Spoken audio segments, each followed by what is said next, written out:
Ladies and gentlemen, it is Monday, February 2nd, 2026. Here's what's coming up on the Owen Report today.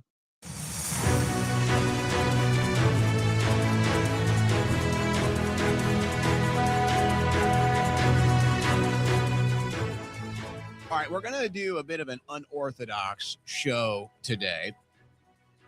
We are very light as far as the news is concerned. Not that there isn't plenty of news going on, but for me, the biggest story is the Epstein files. And for me, whatever stories are popping up in the news today pale in comparison.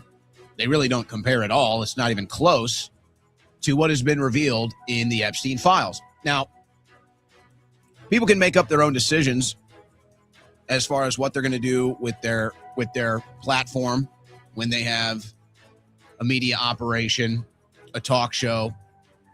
They do live streams. They obviously can decide what they're going to do. They can prioritize what they want. I just got to say, it's always been strange to me. It was strange to me before. It's strange for me today. How you can't see this stuff unless you've just decided to ignore it, and maybe that's why they don't cover it. How you can see this stuff and not decide that this is issue number one. This ranks beyond left-right politics, which in the year 2026 has become mostly worthless. This ranks beyond the considerations for the midterms and the concerns we may have about that. I do have some midterm news. We'll see if we even get to it. No, this pales in comparison to all of it. And when you think about the general conclusions that we reach as Americans, as people, we all kind of have determined, there's a lot of corruption in this world. There's a lot of evil. But how do we find it? How do we deal with it? How do we root it out? How do we expose it? How do we, as the good people of this planet, defeat the evil? Well, you can't look the other way. You can't pretend it doesn't exist. And I just don't know if we've ever seen such a case of just blatant evil. And there's no denying it. It is tied into the financial institutions. It is tied into the political institutions. It is tied into the cultural institutions. So I find it odd, the people that are not choosing to use their platform today to cover the Epstein files. I was monitoring the cable news all day. MSN or MS Now and CNN didn't cover it until the afternoon. Didn't even mention it till the afternoon, as far as I could see. I still haven't seen them cover it on Fox News.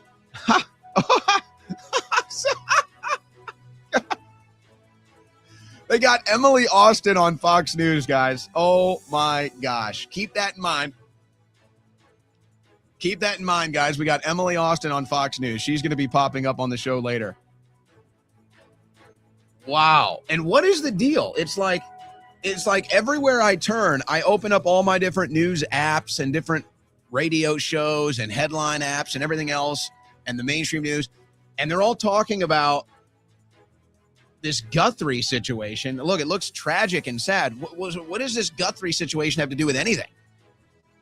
It seems like it's a distraction. It seems like anything not to talk about the Epstein files. You may remember last week I did a response video to people attacking me. And so I'm doing my normal routine, just observing the entire field, looking at the entire playing field, the entire horizon here, and they've made another video attacking me, and they're talking about me on their show today. Me. Wow, guys. I mean, anything to avoid the Epstein files, I guess. So here's what we're going to do. I am going to read some of the most disturbing contents from the Epstein files. I've got about 30, 40 documents here in front of me, all from the official Justice Department release. And that's what we're going to do. I'm just going to read them, and then we're going to react to them, talk about them. Maybe we'll get to some of the other news. But when you see this stuff, I don't know how you can look away, and I just don't know how you can ignore it. This news update was brought to you by OwenSchroyer.store, the official site for Owen Report merchandise. All right, guys, you know the precious metal markets are just crazy right now. If you've been following the news, you know it's crazy. We've had all-time highs. We've had all-time sell-offs. We've had it come back up, come back down. Is it silver? Is it gold? What is it? What should we do? Well, this is on top of the stress you already have about the dollar. Do you want to hold cash? Is it losing its value? What about bank runs? Crypto now, nobody knows. It's crashing. All of these questions. So you probably have these questions yourself, and you're thinking, all right, well, what do I want to do? You're a smart person. You want to protect your wealth. What do you want to do? Well, here's one thing you can do. That's give a call to my friends at Allegiance Gold. All you got to do is give them a call, and they'll answer all of these questions. That's what I like to do, by the way. I like to call the people that are actually in the markets and can tell me what they're seeing and what they're doing, and then I can make the most educated decision. That's what Allegiance Gold can do for you. Here's the number, 844-790-9191, 844-790-9191. That's a free call. Just pick up the phone, call them, ask any question you want, and they'll make sure that you understand and are confident before you make any decision with your money. Or you can go to protectwithowen.com. Now, here's the good news. Right now, they're offering up to $5,000 in free gold and silver with qualified investments. So whether through your 401k, IRA, or savings, they make it simple to move into something before the next crash, reset, all-time high, whatever it is. They're going to make sure you're confident. And they mean that. They want to talk to you and make sure that you're comfortable with your next decision. That's why they have over 7,000 clients nationwide and an A+ rating with the Better Business Bureau. That's Allegiance Gold. Not sure what you want to do yet? You know you want to do something. You're just not sure. But you want to make sure you're confident before you do. Give them a call, 844-790-9191. Or go to protectwithowen.com. Protect your wealth because no one else will.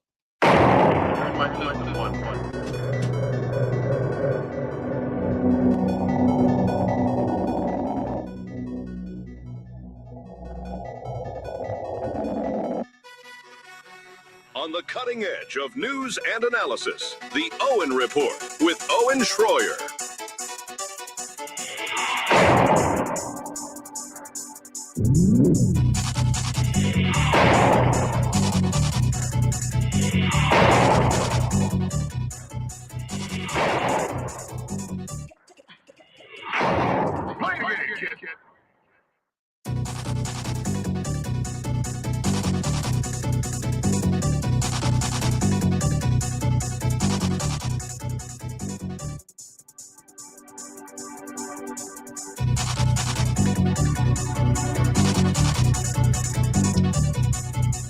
All right. How's everybody doing today? How's everybody doing on a Monday? Hope everybody's doing great.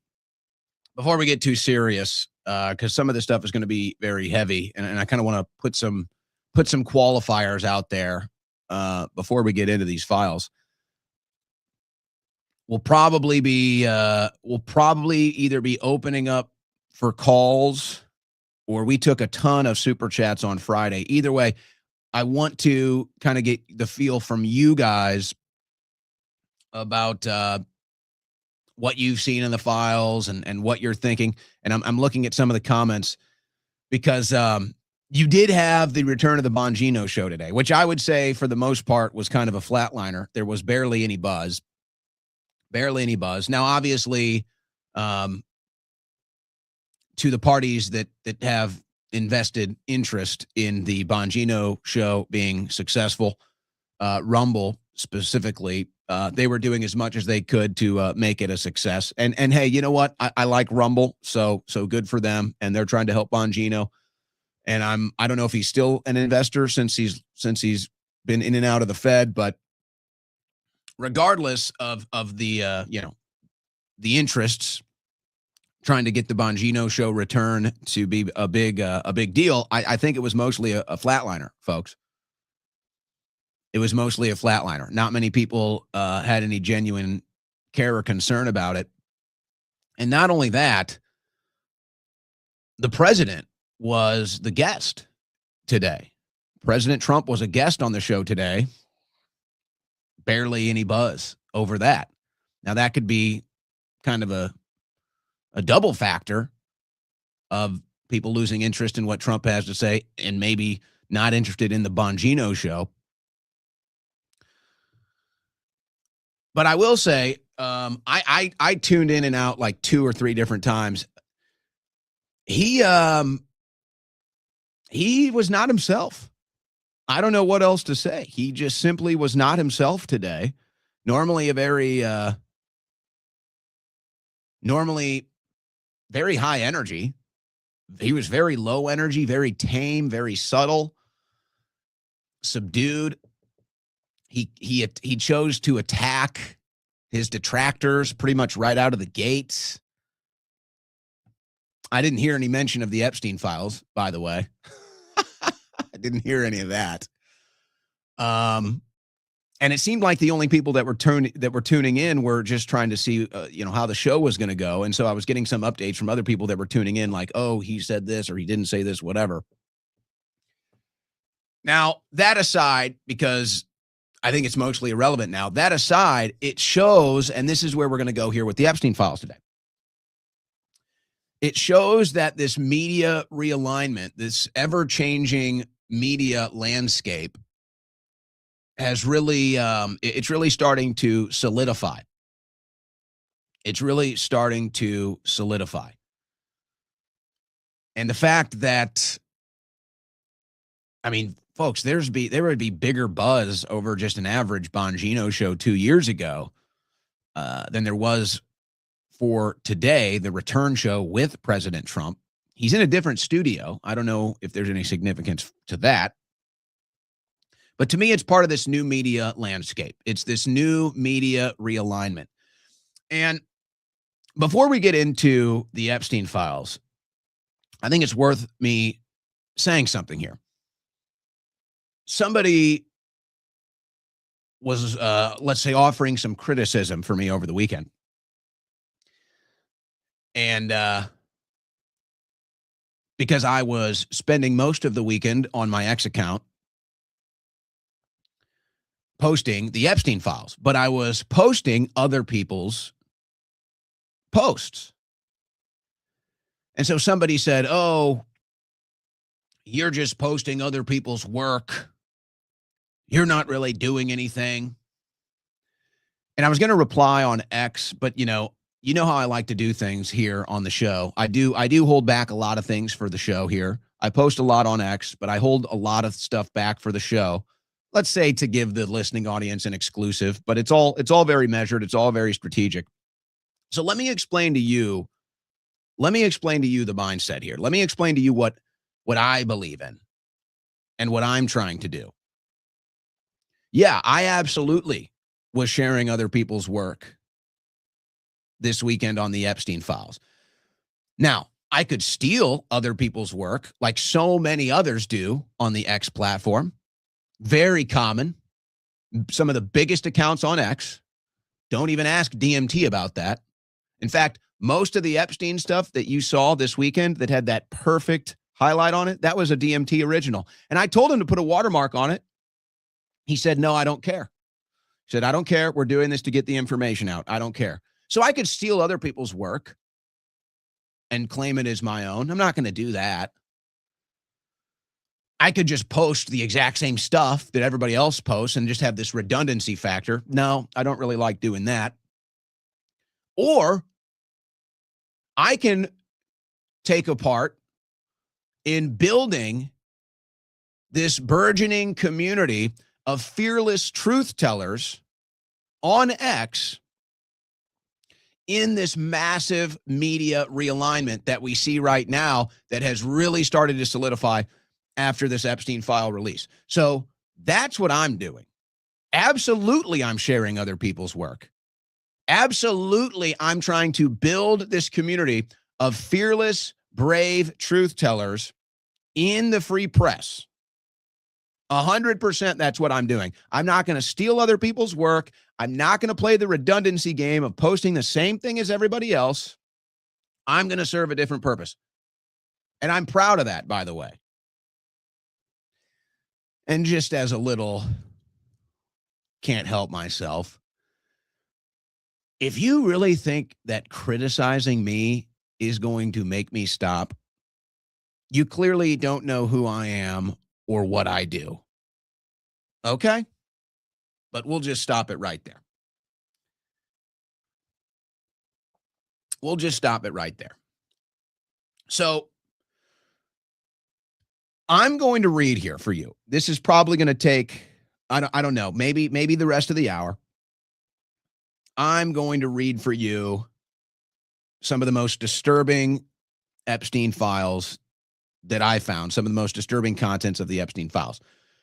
Now, when I was, let's say, socializing this weekend or talking to friends and family, and they just kind of are asking for a generalization, they're not following it every day, because most of this, quite frankly, is really just breaking on X. I don't think there's another platform where any of this is really breaking. They're not covering it in the network news. As I said, I didn't see it on CNN or MS Now till the afternoon. I've still not seen anything on Fox News. I open up all my different news apps. You know, I look at the horizon of the news spectrum. They're all talking about Savannah Guthrie and her disappearing mother. So you're not finding this. You're just not finding this unless you're going out to the Justice Department's website yourself, or if you're on X and scrolling and looking for it. It's just, there's nowhere else that this is. So that's pretty stunning to me. Actually, that's pretty stunning to me. Now, I want to say this as we're about to go into these files. This, what I'm about to do here, is for documentary purposes only. Okay? I'm going to be reading these files. I think I got about 40 or 50 files in front of me. I can't even keep track of all the different images I have here from the Epstein files, the new release. I am going to simply be reading these files. We're going to be withholding the commentary. We're going to be withholding the opinion for the most part. We're just going to be reading these files. This is for documenting purposes only. We are not here to make any allegations at this time. We are not here to make any accusations. We're not alleging any suspicions. We are simply reading from the files that the Justice Department released this weekend. So I want to make sure that's clear. So when I'm reading this stuff, understand that's all we're doing. We're just documenting this stuff. Once we've read it all, once we've documented it, we'll take a break, and then we're going to come back and get into some opinion, commentary, what have you. But I just want to document this. I want you to see it in case you haven't, or hear it if you're listening. And then we will come back and we will provide a little commentary, a little opinion. But I guess I would say out of the gates, for people that have been following this, or Pizzagate, Frazzle Drip, all the other things over the years, it is unfortunately exactly what we expected. It is unfortunately exactly what we expected. And it's actually incredible how far we've come. Specifically, and maybe you can relate to this out there, let's say our fellow conspiracy theorists. It's amazing how far we've come, where if I would have said some of this to family and friends, let's say 10 years ago, they would have, thought I was crazy and, kind of given you that look or that chuckle. And now they ask, oh, well, what was in the files? And I give them an update and they just kind of nod. And they're like, oh, yeah, exactly what we thought, huh? It's like, yeah. Yeah, so that's how far we've come. That's how far we've come.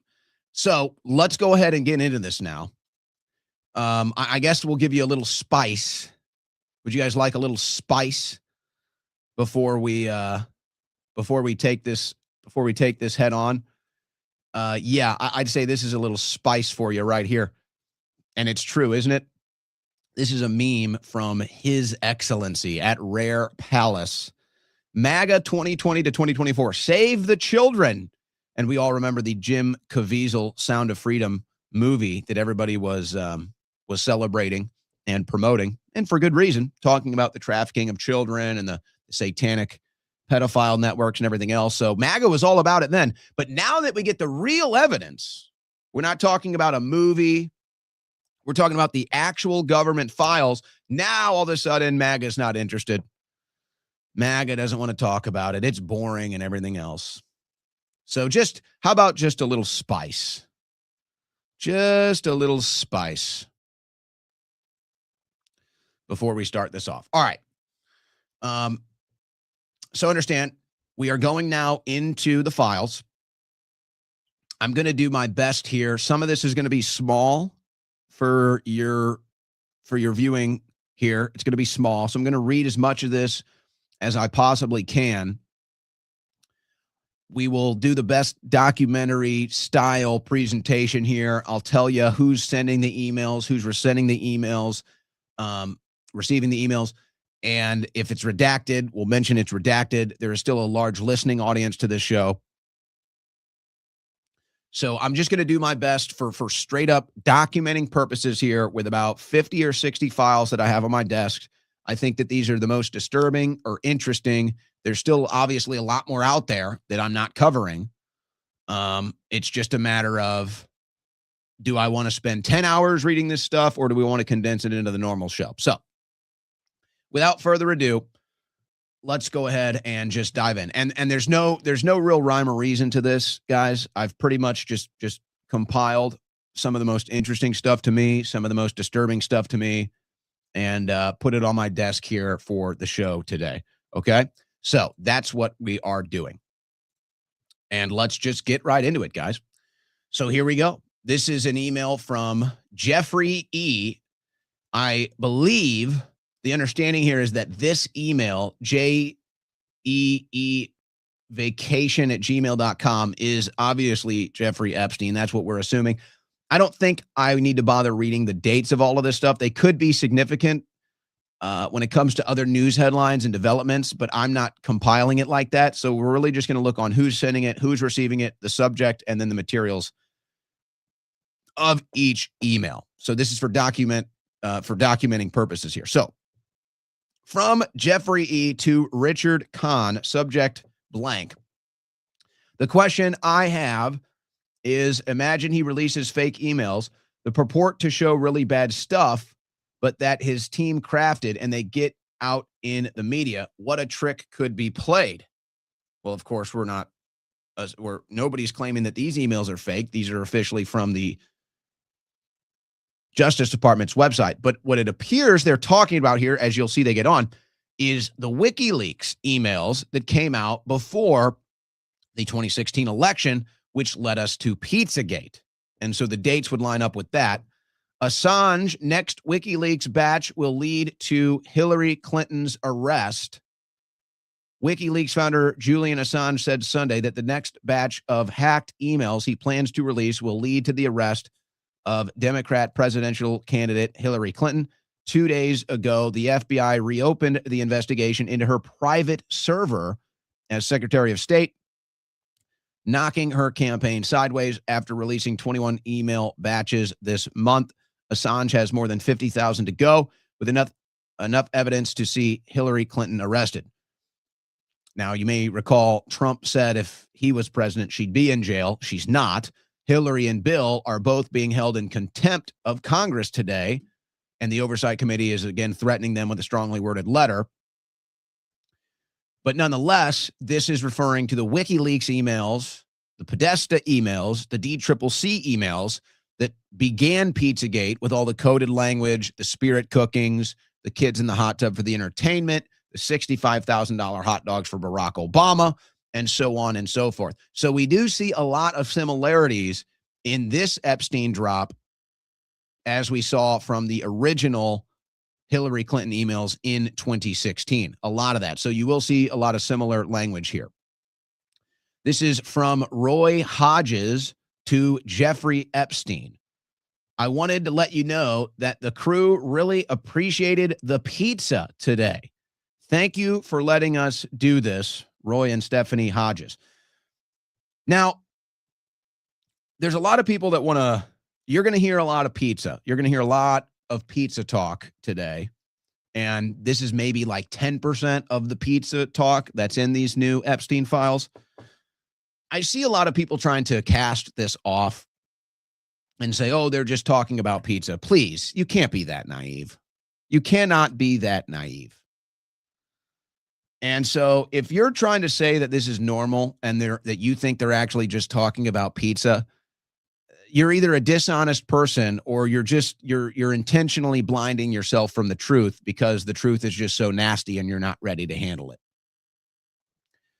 How many emails do you think you're sending back and forth with friends talking about how much you love pizza and the different context in which they use pizza, much of it not even making any sense? If you go through your emails and you look for pizza, it's probably just going to be maybe a receipt from a pizza that you ordered online. So let's not play this game. Oh, they're just talking about pizza. Please. Everybody knows the FBI, the CIA, these investigative bureaucracies, they all know that this is code language. So let's not play that game. And I see a lot of people trying to play that game. We're not going to play that game. So there's one for pizza. Here's another one. From redacted to Jeffrey E. Subject, the pizza monster. You mean a radiating soft glow with the look of bliss and excitement? That's the pizza. That's the pizza. We're talking about a radiating soft glow, the look of bliss and excitement. That's the pizza. The pizza monster.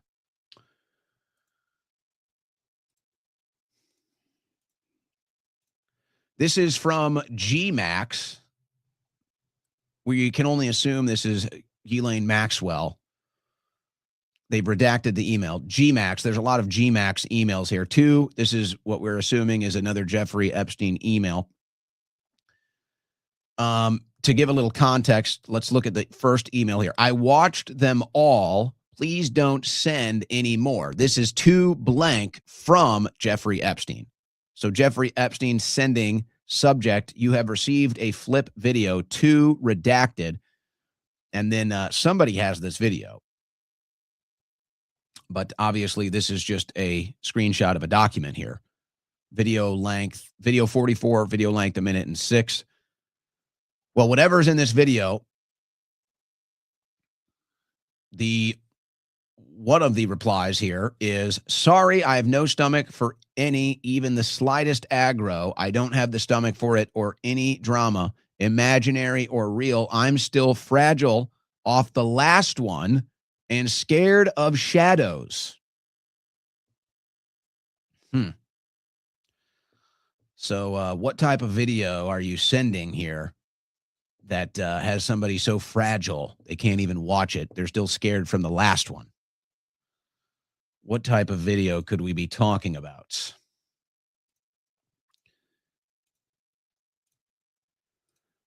All right, here's an email to J.E. Vacation from Peggy Seagal. Title, Kenya. Let's go to the most significant part here. Coming to PB to see you in January, taking photos. We'll have a ball and think of you all the time. Can bring a little baby back for you or two, boys or girls. So Madonna. We'll email when we get to Amsterdam.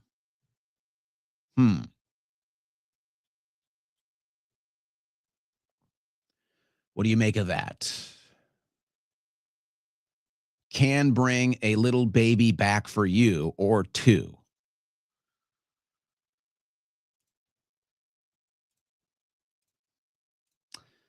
Seems to insinuate something pretty dark there, doesn't it? This is a letter, Jeffrey Epstein, President, Southern Trust Company, letter of agreement. Dear Jeffrey, you, on behalf of the Southern Trust Company, Inc., a Virgin Islands corporation, have been collaborating with Ariane de Rothschild on behalf of Edmund de Rothschild Holding, S.A., collectively the Rothschild Group, regarding risk analysis, Rothschild Group, and the application and use of certain algorithms with respect to the same. The work, STC shall provide the work as further specified agreement between Jeffrey Epstein and Ariane de Rothschild from time to time while this agreement remains in effect. Fees and expenses in consideration for the work, the Rothschild Group shall pay the following to STC, and it says $25 million. Payment shall be made to the Rothschild Group STC by not later than 3 days after EDRH makes payments to the U.S. So this is one of many indicators that Epstein was very close business partners with the Rothschild family. Now, there's also a lot of themes dealing with goy, and this is a word that many of you probably hadn't even heard of till recently. We'll document this now. We'll come back to this subject, but you're going to hear this trend a couple of times here as we're documenting these files. From Jeffrey Epstein to Roger Schenck, this is the way the Jew make money and made a fortune in the past 10 years. Selling short the shipping futures. Let the Goyim deal in the real world. From shipping news, the most dramatic growth has been in shipping futures, which allow shipping companies to lay off risks. The most popular futures are forward and freight agreements to deliver goods to a particular route at some point in the future. So it just goes on. They're talking about trade routes. They're talking about trade. But obviously, the most interesting thing here is at the beginning, from Jeffrey Epstein to Roger Schenck, this is the way the Jew make money and have made a fortune in the past 10 years, selling short the shipping futures. Let the Goyim deal in the real world. Now, this, you have to wonder how this ties into everything that Trump is doing as far as trade routes and trade is concerned, and why he's trying to secure trade routes in the Middle East, why he's trying to secure trade routes with Greenland. I don't think that this is insignificant email when we are considering those current developments. So this is a FBI file. You can see the case ID, everything else. Epstein, Jeffrey, child sex trafficking. This is from 2019. Still a lot of redactions here, so we work our way through them. Called the FBI National, so redacted, called the FBI National Threat Operations Center to identify herself as a victim of sex abuse by Jeffrey Epstein and others. Redacted provide the following information. Approximately in 1994, redacted revealed herself to redacted as a past victim of sex abuse by Epstein. Redacted described the abuse occurred during parties. Redacted, further identified redacted as a friend of redacted. In approximately 1996, redacted resided with redacted in redacted. An unknown man abducted redacted from her home when she later awoke in the presence of Harvey Weinstein and Sean Carter, formerly known as Jay-Z. While Weinstein had inserted his fingers into redacted, redacted believed she was in Epstein's mansion in Florida. And of course, if you know, the Epstein mansion in Florida is really where this whole case kind of started to unravel with all the victims there. And that's ultimately what landed him up in prison originally. Again, you know, we're barely even into this, folks. This is pretty significant stuff, I think it's fair to say. How you could ignore this if you're a member of the political media, I just don't know. I really don't. From Daphne Wallace to Jeffrey Epstein. Subject: may I bring in your slice of pizza to you? Respectfully, Daphne. Now, do you think they're talking about pizza? Do you think they're emailing about pizza, guys, and bringing a slice of pizza in for you? Somehow I doubt it. Another one. Now, this one, both to and from, is redacted. Both to and from. Alert, send pizza to Bobby. That's all we have in that image. Subject: alert, send pizza to Bobby. Both the sender and receiver have been redacted. Do you still think they're talking about pizza? From redacted to redacted. Subject, interview of purported Epstein victim. So the senders, receivers of this still redacted here. Thanks. I didn't realize Bush raped him too. Okay. People are obviously assuming that this Bush mentioned in the email is the political family. I'd like to add a few other points disclosed by the purported victim. While on his yacht, he witnessed African American males having sex with white blonde females, all of whom were bleeding during intercourse. I'm sorry about this, guys. Some of this stuff is graphic. I do apologize. I should have given you a prior warning. Again, this is from the files. He was a victim of a type of ritualistic sacrifice in which his feet were cut with a scimitar but left no scarring. On the yacht, he witnessed babies being dismembered, their intestines removed, and individuals eating the feces from the intestines. He was also raped by George Bush I. Victim disclosed he was escorted to the FBI building by Michael Moore, who is the creator of True Pundit, described by multiple online sources as a conspiracy-driven news website that attempts to paint the FBI in a bad light. Moore has a criminal record as a result of an FBI investigation, copyright infringement. Let me know if you want to discuss the former FBI agent that called this to the head office. Thanks. So as you see, most the detective for the NYPD has been redacted here. The only indication of any name we get is right here, this email address. I'm not sure why they left this up, but this email address is connected to some other reveals when it comes to this type of let's say accusations. Now, again, this is for documentary purposes. We're not making any accusations or suggesting anything. We are simply reading from the files. But obviously, that is one of the more gruesome ones that we've seen.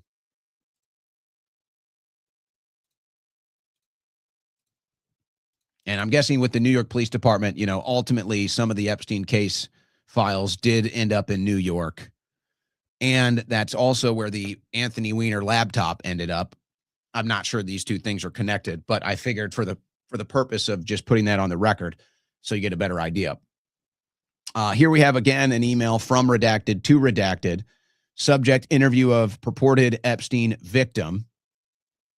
Myself and SA, and this is where they're redacting, I'm assuming, the investigators here, the law enforcement in the case, conducted an interview of a purported victim of Jeffrey Epstein as per referral by the FBI SA redacted and journalist Michael Moore, not the filmmaker. The results are as follows. At 1200 hours, a male identified as one redacted arrived at the C20 office. Redacted stated he was unemployed and resides with his mother and her unemployed, morbidly obese boyfriend. Redacted stated he has ingested hallucinogenic mushrooms as well as other illicit substances in the past and currently smokes marijuana. Redacted reported being raped, sodomized by his great uncle since the age of 5-year-old until 22. Redacted described meeting Epstein at a yacht club in Redacted, and it looks like that's a state, likely Florida. Of his relatives were members first at age 5 and later at age 8. Redacted states he was sodomized by Epstein in 2000 on a large yacht, 9 out of Redacted, as well as by former U.S. President William J. Clinton. Redacted states also current President Trump alongside his wife Melania were present during the said yacht trip in 2000. Trump not married to his current spouse Melania till 2005. Redacted reports while being raped by Epstein and Clinton, he was in a heavy drug-induced state. Redacted stated all of the above incidents were recovered repressed memories until he began therapy sometime in 2016 approximately. Redacted offered no supporting or corroborating evidence or witnesses that could be contacted. Redacted appeared to be emotionally unbalanced and not intoxicated. At this time, it is not recommended that any additional investigative resources be expanded concerning Redacted's claim. So it sounds like they didn't trust the said victim. To Redacted from Jeffrey Epstein. Question for you. I think Pedophile is the plural. So actually, you really want to start down here. From Jeffrey Epstein to redacted. Question for you. Paris with Woody Allen. Sorry for all the typos. For lay pedophile convention, I think pedophilie is the plural. So that was the final message here sent to Epstein. We're talking about pedophile conventions in these emails. To Valston Contrin from Leslie Groff. Thank you for the pizza today. Really good. XO, Leslie. And you can see this is in French here. Some more French here. Subject, your pizza is yummy, yummy. There was a lot of French symbolism, let's say, dealing with Pizzagate in 2016 as well. A lot of it. Pretty damning stuff. From Leslie Groff to redacted. FYI, I will let you know what he says. Come Saturday or Sunday lunch, Little St. James on the map behind Christmas Cove. Now, this is one that has included Howard Lutnick on it. Now, he claimed, I believe, he had stopped communications with Epstein in 2005, if I'm not mistaken. From Howard Lutnick to redacted. Hi, Jeff. So his name is Jeff, who's ever he's sending this to, but they redacted this. We are landing in St. Thomas early Saturday afternoon and planning to head over to St. Bart's Anguillina on Monday at some point. Where are you located? What is exact location for my captain? Does Sunday evening for dinner sound good? I have another couple, Michael and Marcy Lehrman, with me on my boat, and each of us has 4 children, 2 16s, 2 14s, a 13, a 12, an 11, and a 7. Thanks, Howard.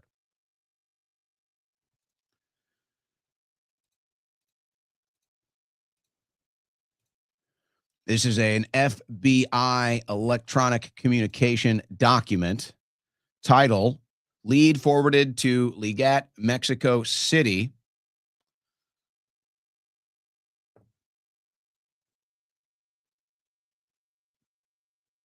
Approved by redacted, drafted by redacted, contact redacted, synopsis.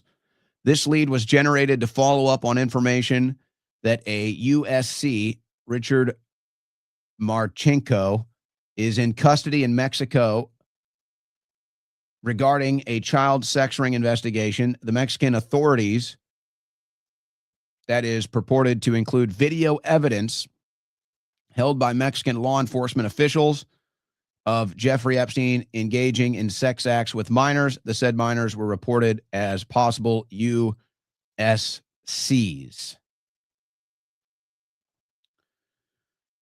Enclosure the following items: TLO reports, DMV image of Turner, DMV image of Marquino. Details: the author received information while assigned to a bureau hotline concerning the Jeffrey Epstein investigation that video evidence of Epstein engaging in sex acts with minor children is in evidence in Mexico City. The caller identified himself as Kenneth Darrell Turner. Now, I think I actually don't have, there's a follow-up file that talks about in another email, and I'm not sure if it's related to this case, but I don't think it made my final stack today, that said they had a case, a child kidnapping case, a child sex abuse case in Mexico, and somebody killed the judge. So again, whether or not these things are connected, I can't say, but that was another thing that we found in Mexico City in these files, both dealing with potential child sex trafficking. From Jeffrey E. to E.H. Barak, subject, slicing a pizza. So people are obviously assuming that this is former Israeli Prime Minister Ehud Barak. Originally, this email down here with nothing in it, but the subject, slicing a pizza, from Yadin Dudai. And then the rest is redacted here. Funny, equivalent to people that feel that on leap year, they get an extra day. Subject, slicing a pizza. Do you still think they're talking about pizza? Here's another unclassified FBI document, CHS reporting document. Let's go down here. Harry has been involved, has developed Trump's hotels, and is a billionaire. Harry, redacted, introduced him, her to the Indonesian CIA. Redacted, Harry, redacted, speaks Indonesian. Harry bought his Beverly Hills home from Trump at an inflated price. On redacted, was at Harry's house when Harry redacted that Trump told him that he was going to fuck Amazon over their military contracts. CHS advised that this was a real collusion story. Trump has been compromised by Israel, and Kushner is the real brains behind his organization and his presidency. Unclassified FBI document, and then you can see the tags for this document right here. FD 1023, official record, FBI.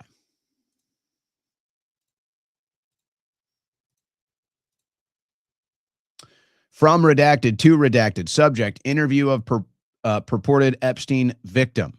You know what? We already read this one, guys. I apologize. Let's move on. To Nellie Bulls. Now, that name might be significant. Again, this is for documentary purposes.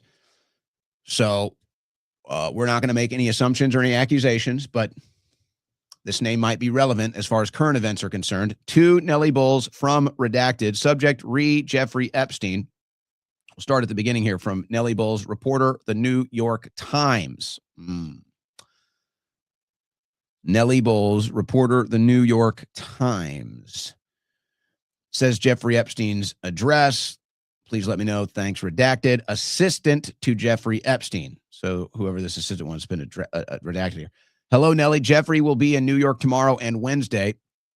Might you be around and available to come meet him? Masha believes you will both enjoy each other's company, perhaps Wednesday at 11 a.m. Totally normal stuff for business emails.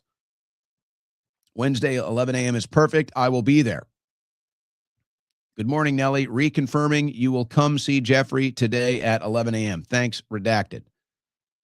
Thanks. Okay, so everybody's really happy. Nellie Bulls, Jeffrey Epstein having a rendezvous here in New York. And that New York Times reporter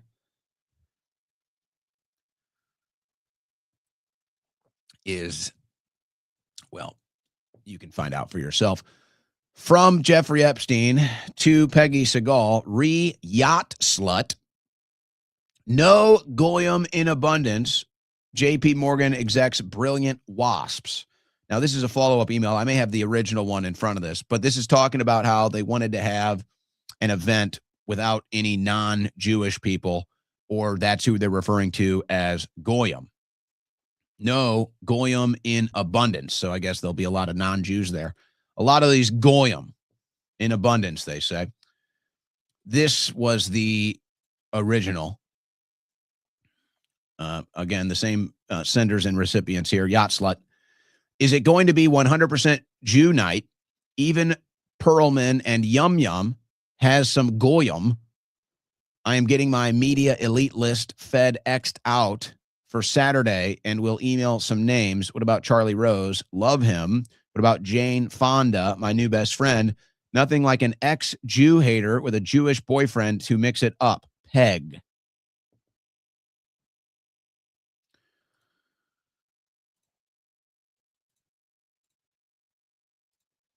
From Harry Fish to Jeffrey Epstein. No subject. Holy shit. Chunky, I forgot about that. What time do you want to get pizza and grape soda tomorrow? So more pizza here. From redacted to Jeffrey Epstein vacation Gmail. which, by the way, it appears that this email is now public forum and people are pouring through it now. So that's outside of the government documents. Here's the contents of this email. This is better than a Chinese cookie. See attached. Let's go for pizza and grape soda again. No one else can understand. Go no.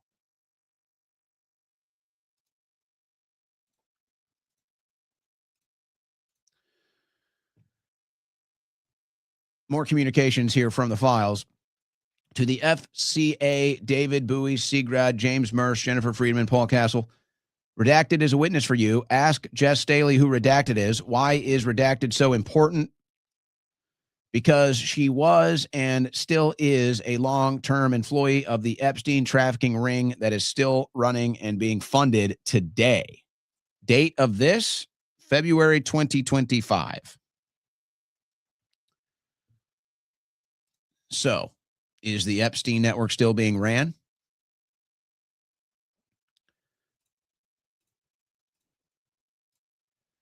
Martin Nowak from Jeffrey Epstein. Did you torture her? Our spy was captured after completing her mission. Did you torture her?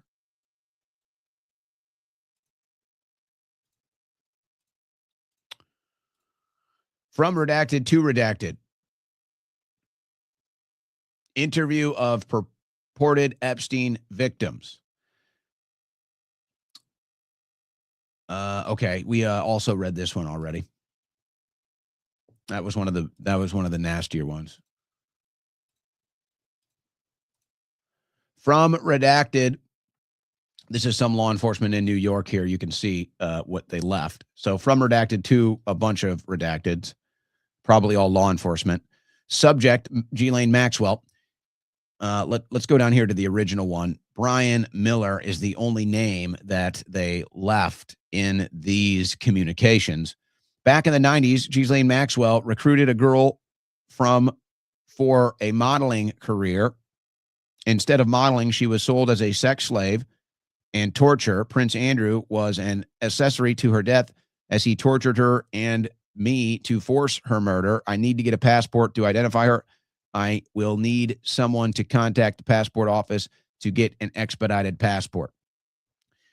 He called me wanting me to give him secure email address. He is from Redacted. That number that came up is Redacted. So a lot of this stuff that's ended up in the files are just kind of like satellite accusations or satellite speculation, satellite law enforcement emails and stuff of different accusations and different names that have been brought up in these cases. We have more from the Rothschilds. From A.D. Rothschild to Jeffrey Epstein. Hi, Jeff. Very long day sitting on bank board. In beers are okay, but not satisfactory with me. And I'm putting them under pressure to be more innovative about asset management funds while restructuring. I'm in a dinner with a client fed up. I miss our talks and hope you're well. We'll be at home tomorrow night. Will you be free? And let's discuss Ukraine.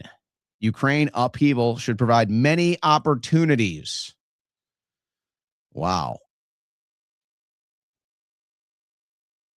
So it looks like even this stuff, and you'll hear more about different foreign entanglements, uprisings, and influence over them in these files, but it looks like even Ukraine, even the Epstein network had connections to Ukraine. To Jeffrey E. from Redacted, I give you permission to kill him. He is apparently with Redacted. He lied to you and he lied to me.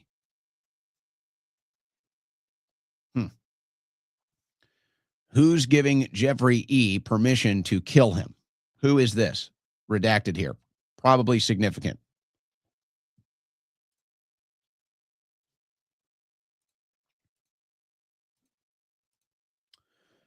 This is, we had mentioned earlier, some of the deals with the Rothschilds. Here's a letter of agreement. In fact, I think we did read this one, $25 million for services deal cut with with Epstein and the Rothschilds. So we'll move on. We already read that. Here's some text messages that were revealed here. The blue were to understand as Epstein. Ukraine looking for advice. Not sure where to start. So we're back on Ukraine. Senator Larry Summers, whoever this might be, we just have a name. We can discuss Ukraine. I know a little, having been a number of times to Pinchuk conference and having helped push their debt relief during Jaresko's time as FM. Zelensky looking for help. Putin dismissive, saying he's run by Israelis. So you consider the context of all of this. And this was not too soon before Zelensky would become president. Zelensky looking for help, Putin dismissive, saying he's run by Israelis. So Putin was saying Zelensky was run by the Israelis before this latest incursion even happened, according to these documents. From redacted to Jeffrey Epstein vacation, subject BGC3 deliverables and scope. Now, you scroll down here, you see Bill Gates, Larry Cohen, and then redacted from redacted. So if you skip down here, and there's a couple other things that talk about pandemics. So pandemic comes up in these emails and Bill Gates multiple times. Follow-up recommendations and or technical specifications for strain pandemic simulation. Strain pandemic simulation. March 3rd, 2017. They're talking about a strain pandemic simulation. And then we all know what happened a few years later. Here's some bank records that were in the files. Wire transfers with Epstein's account. JP Morgan Chase, Citibank, Deutsche Bank. Here's some with David Ellison listed in there. Bank of America, Capital One, TD Bank. A lot of redacted stuff here. Skydance Films. You do see the large numbers here on the right, including this transaction with David Ellison for more than for tens of millions of dollars here. Looks like about $26 million there. David Ellison initial funding. Of course, David Ellison, is this the same David Ellison related to Larry Ellison with Oracle, the TikTok takeover, and everything else?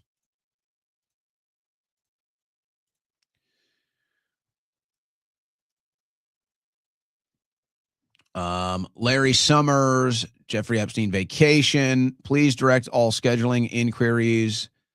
Will call tonight or at some time. Will you be visiting Mar-a-Lago? Being asked for 3 names to replace Munchin. So it sounds like the Epstein network was also influencing Treasury Secretary selections, including Steve Munchin.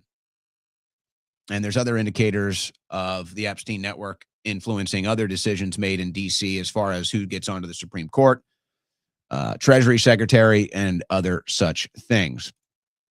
So that was an ongoing trend. It may come up again here.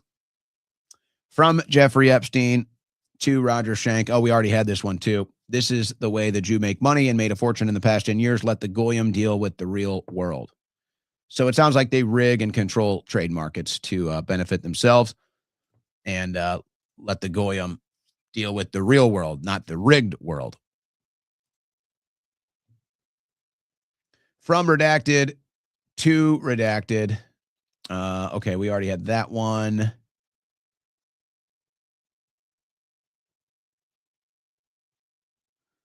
Yeah, we already had that one.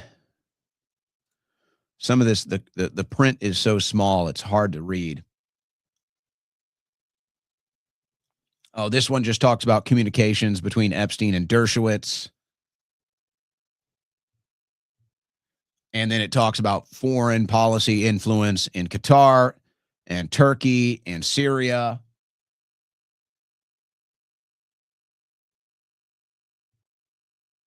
Talks about how Epstein had a close relationship with the former Prime Minister of Israel, Ehud Baruch. So again, we're talking about foreign influence and the Epstein network. Here's more influence over U.S. decisions. Epstein says started talking to Ted Cruz and Tom Cotton for Kavanaugh. Was Epstein talking to Ted Cruz and Tom Cotton to get Kavanaugh confirmed? It seems that is what this message thread indicates. Now, we both, obviously, everybody here knows that Ted Cruz and Tom Cotton, senators, are very pro-Israel, more pro-Israel, you might even say, than America. Were they contacted by Epstein over a vote for the Supreme Court? He seems to claim so. This is a Justice Department file. At first, Jeffrey was furious, but I pointed out that by staggering daughters every 8 years, he would always have a supply of ripe girls at his disposal. He bought me a house at Redacted, got my oldest daughter into Redacted by donating $50,000 to their gender studies program, and paid for my youngest daughter to attend Redacted. And all she had to do was send him a pint of Mormon blood every week. Thank you, Jeffrey. You helped so many people and give me the Italian marble tiles in my kitchen, steam shower, and a ranch of my own to continue the great work. Also, a quick thank you to Ghislaine. By the way, I haven't said anything to the feds yet and won't as long as those USPS money orders keep arriving from Brooklyn Metropolitan Detention Center. Stop by Redacted for your first free session of Dynamic Sexuality. Bring a friend or even a dozen. We will make it worth your time. I'm Esther Cohen Tizer Epstein, and I approve of this message. I'm not really sure how to interpret this top paragraph here. It's obviously disturbing. I pointed out that by staggering daughters every 8 years, he would always have a supply of ripe girls at his disposal. All she had to do was send him a pint of Mormon blood every week.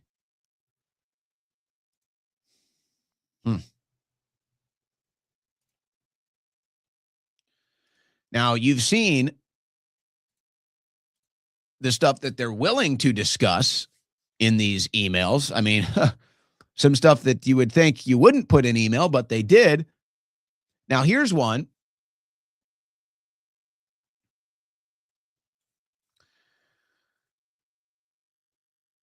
Jeffrey Epstein talking to Joy Ito here.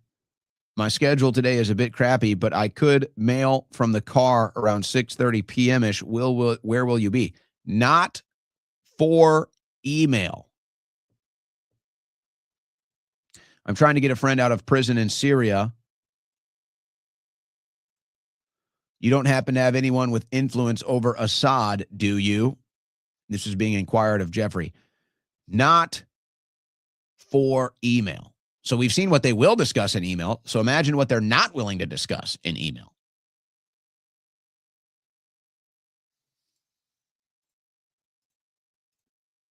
From Josh Harris to Jeffrey E. Will do, Jeff. I'm not sure there is much controversy at this point. After the call, if there is, happy to catch up. Thanks. You should feel free to call me directly so that I may explain my thinking. Any conversation that you prefer to stay between just us, well, it is my financial confession booth for Jews. My financial confession booth for Jews.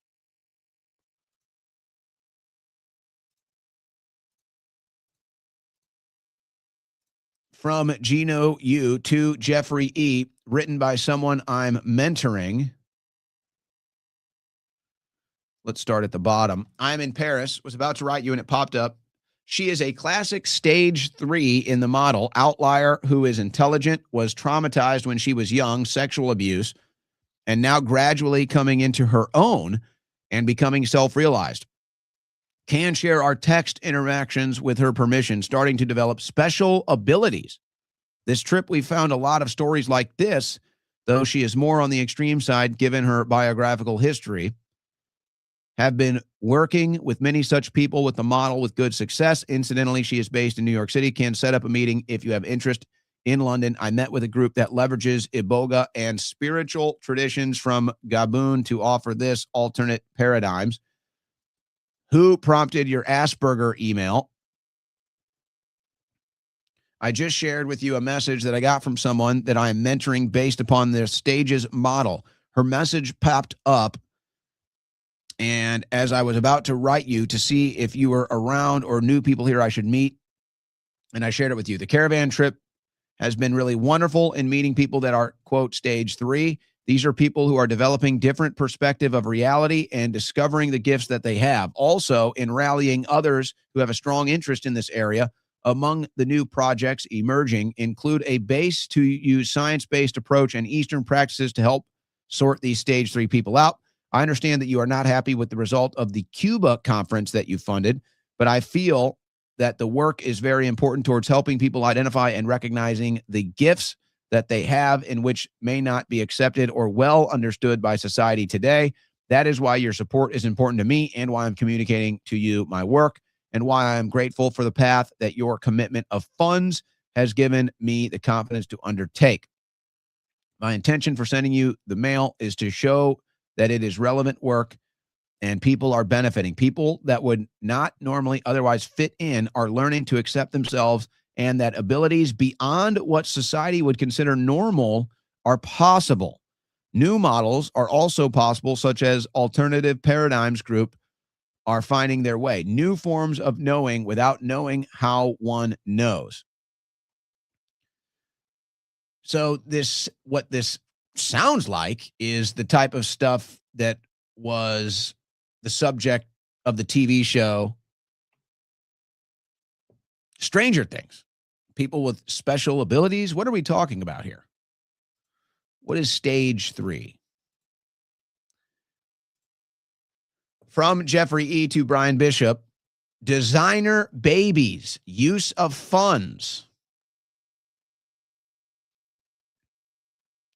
We'll start at the first email. Attached as the doc you requested, it's the use of funds spreadsheet for the designer baby and human cloning company. This gets us out of our self-funded garage biology phase to the first live birth of a human designer baby and possibly a human clone within 5 years. Once we reach the first birth, everything changes and the world will never be the same again, much less the fortune of the human species. Attached document shows about $1.7 million a year for up to 5 years, plus $1 million for lab setup, $9.5 million to fund 5 years, $6 million for 3. Next steps. I am happy to hop on another call, or I could take a trip to meet you in person. And if you have any thoughts about what I might be missing or whether this is reasonable estimate to get to the first live birth, then I will actually really appreciate any feedback you have. I'm traveling to Lithuania for August 7th through 14th, and I'll be possibly unreachable during that time. Google Docs version here, redacted. Thank you, Brian, redacted. No rush, said Epstein to Brian. So the interpretation here is that you go back to the last one where they talk about humans with special abilities and mentoring them. Here you have designer babies. Epstein is funding all of this. It seems he has no issue with funding all of this stuff. And a lot of similar things came out from the New Mexico Zorro Ranch about cloning and other things like that. So we're talking about designer babies. We're talking about people with special abilities. We're talking about Epstein funding it all. This is all conspiracy theory, Stranger Things stuff in these Epstein documents. And guys, keep this stuff in mind. I'm just documenting this right now. Once we conclude this documenting, we'll start to kind of get more into opinion and commentary. This is just reading them from the files for documentary purposes. So we're not making any accusations or anything like that. We're just reading. This stuff is very interesting, though, but we'll come back to that.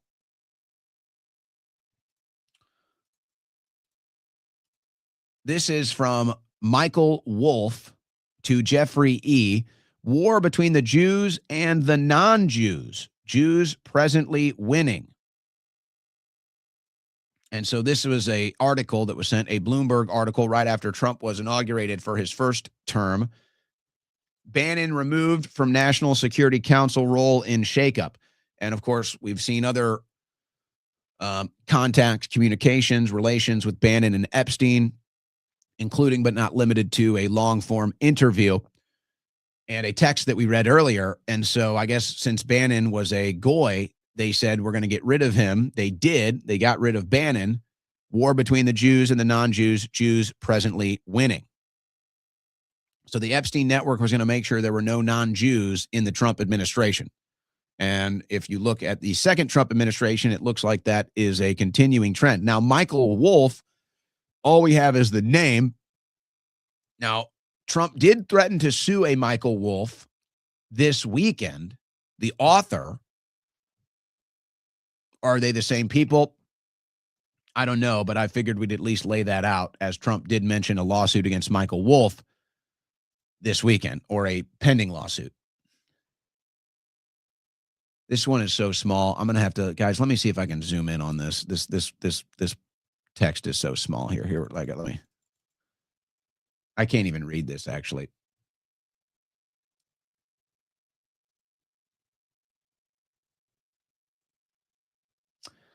Yeah, you know what? I don't think I can read this one, guys. The text is too small. I'll try to find out where this originally came from and maybe try to get a clearer version here. It looks like this is the one. I know the context of this one, so I'll try to be right. But this is the one where they're talking about Epstein is communicating with somebody about different tax breaks, and he says, "Are there any new tax breaks?" And he basically says, "Not for the goyim." So the insinuation here is that they have tax breaks for Jewish people, but non-Jewish people cannot take advantage of these tax breaks. That's what's in this email that I'm sorry, this is too small to read here. But that's what that is from. And it looks like this is another one here. This is another one. For whatever reason, wherever I got these files, they're just really grainy. I apologize. But this is the goyim here. This is the conclusion of the conversation. They talk about the tax breaks, but not for the goyim. So that's that line right there. I apologize. That's so blurry. So I know the context, but for whatever reason, that image was just a bad image coming in. All right. Let's see here. Oh, this is another real nasty one. From redacted to Jeffrey Edwards. This is the same JE vacation email. Oh my God, Jeffrey, I can't believe what I see in my bank account. This is unbelievable. This bank account never, ever saw such numbers. Jeffrey, I don't even know what to say, what to do, how to express my gratitude. Thank you so much from all of us. I want you to know that this present will never be wasted for not important things. We won't touch it till we really, really need it for redacted. Now, I'm assuming that's a name, and I'll tell you why in a second. Greatest thank you. Your generosity has no limits. The only thing I can do is share my happiness with you. This little rabbit says thank you. So there's an image, and I don't believe I didn't put this image up because it's an image of a kid. But basically, whoever is redacted here sent this little rabbit. It's an image of a baby. And I think it had maybe bunny ears on. So the thank you was this redacted individual sent Jeffrey Epstein the image of a baby. And I guess that was expressing thanks because he likes images of babies. And I'm assuming that's what this redaction is right here. So again, we just want to, I'm not documenting here. I don't want to get too into commentary or opinion, but the circumstances here, it looks like there was some deal cut and Epstein paid this person for access to this baby.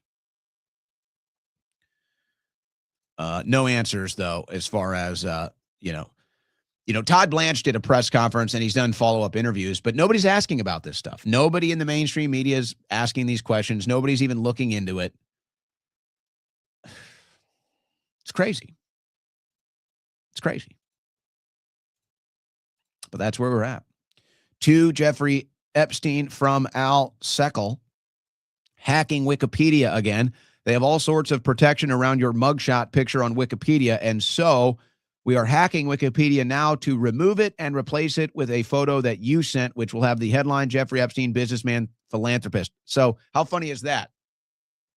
So whoever Epstein is working with here, his hackers are making sure that his public image is businessman and philanthropist. And I guess eventually somewhere down the road, financier became the other one. By the way, we also took out you in the sex offender category and removed the headline in the beginning sentence from Wikipedia that also stated sex offender, and now it just reads businessman, philanthropist. We recorded the IP addresses of the people who were going in and changing our edits back and actually hacked the site to block them back in. That's why the site has been stable. So whoever these hackers are for Epstein, they made sure to clean up his image on Wikipedia, and then they made sure to identify whoever was going in there and changing it back to what he really was or what he was being accused of. And they were able to locate who those people were too. I wonder what their fate ended up being. Pretty disturbing. From Jeffrey E. to Joy Ito. Oh, this was the not for email one. Secret societies. To J.E. Vacation from redacted subject Murray. Just got a note from Bob Priory, who asked me if I thought Murray Gelman would make a good candidate for the Zodiac. As you know, it's one of those last secret type societies. The Zodiac is one of the really cool ones. There are 12 members at any one time, and it is still very secret. They do really cool stuff, but mostly, since they are all very old, it's just dinners in exotic locations.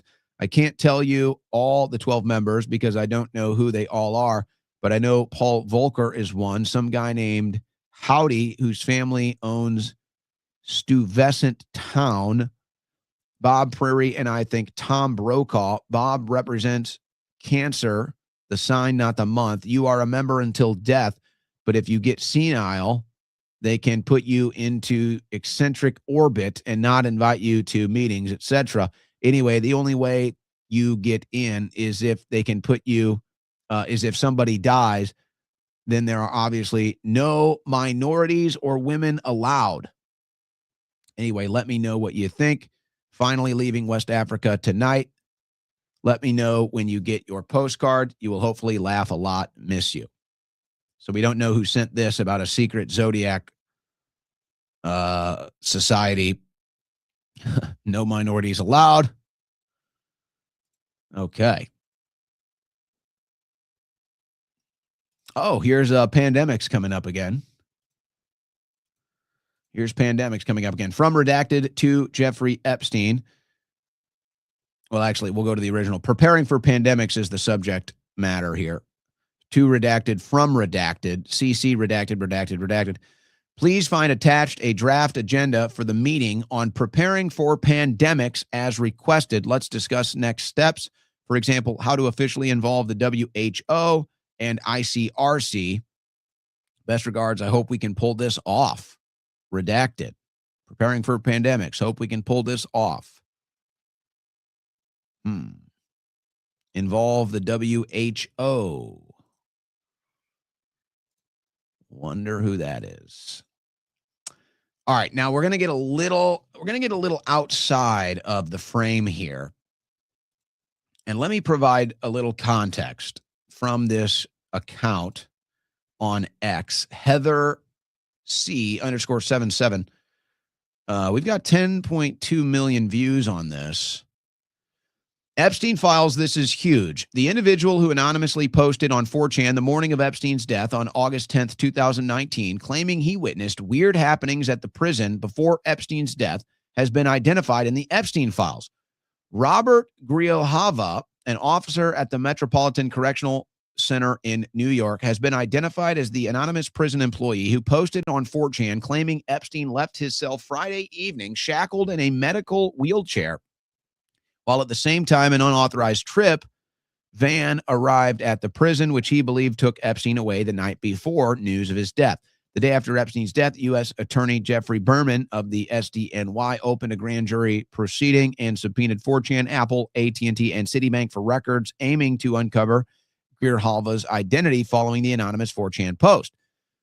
Grijalva's name is not redacted on his bank records included in the SDNY subpoena response from Citibank for his 4chan post, and ties to the same prison officer, Roberto Grijalva, whose statements were released as a part of the prison's investigation into Epstein's death. This is huge. We now have a validation. The 4chan post from 8/10/2019 is a legitimate eyewitness account from an MCC prison officer that Epstein may have been switched out before news of his alleged suicide. So here's the original 4chan post. I can leave it up here for a moment. You guys, I'm shaking right now, but I think they switched him out. So this is the original 4chan post where he's saying he believes he witnessed them. I'll read it for you. Not saying anything after this. Please do not try to dox me. But last night, after 04:15 count, they took so that means they're probably checking the cells every 15 minutes. So at 4:15 in the morning, the 4:15 count, they took him medical in a wheelchair, front cuffed, but not one triage nurse says they spoke to him. So in other words, if he was having a medical incident, there would have been medical on site, but he's saying there was no medical on site, just the wheelchair. Next thing we know, a trip van shows up. We do not do releases on the weekends unless a judge orders it. Next thing we know, he's put in a single man cell and he hangs himself. Here's the thing. The trip van did not sign in and we did not record the plate number, and a guy in a green dress military outfit was in the back of the van, according to the tower guy who let him through the gate. You guys, I am shaking right now, but I think they switched him out. Now, there's other rumors that Hillary Clinton's brother, I think Tony Rodham was his name, who actually looks a lot like Epstein. They look very similar. It's kind of eerie how similar they look. They think that might have been the switch, but that's just an aside. You know, I wonder, and it might be too late now, but it's like, I wonder if anybody got any footage from that morning, just surrounding buildings or businesses or whatever might have their own security footage that might have actually captured this. So they were investigating this guy, and then his name pops up in the files, and people believe that this is the connection, and that was the anonymous officer. Russian model Ruslana Kurshunova visited Epstein Island when she was 18 years old. 2 years later, she jumped from her 9th floor apartment and killed herself in New York. Now, could that be what this email is about? From redacted to Jeffrey E. Jeffrey, I'm sorry to write you, but I need help. I need to talk to somebody. I really do.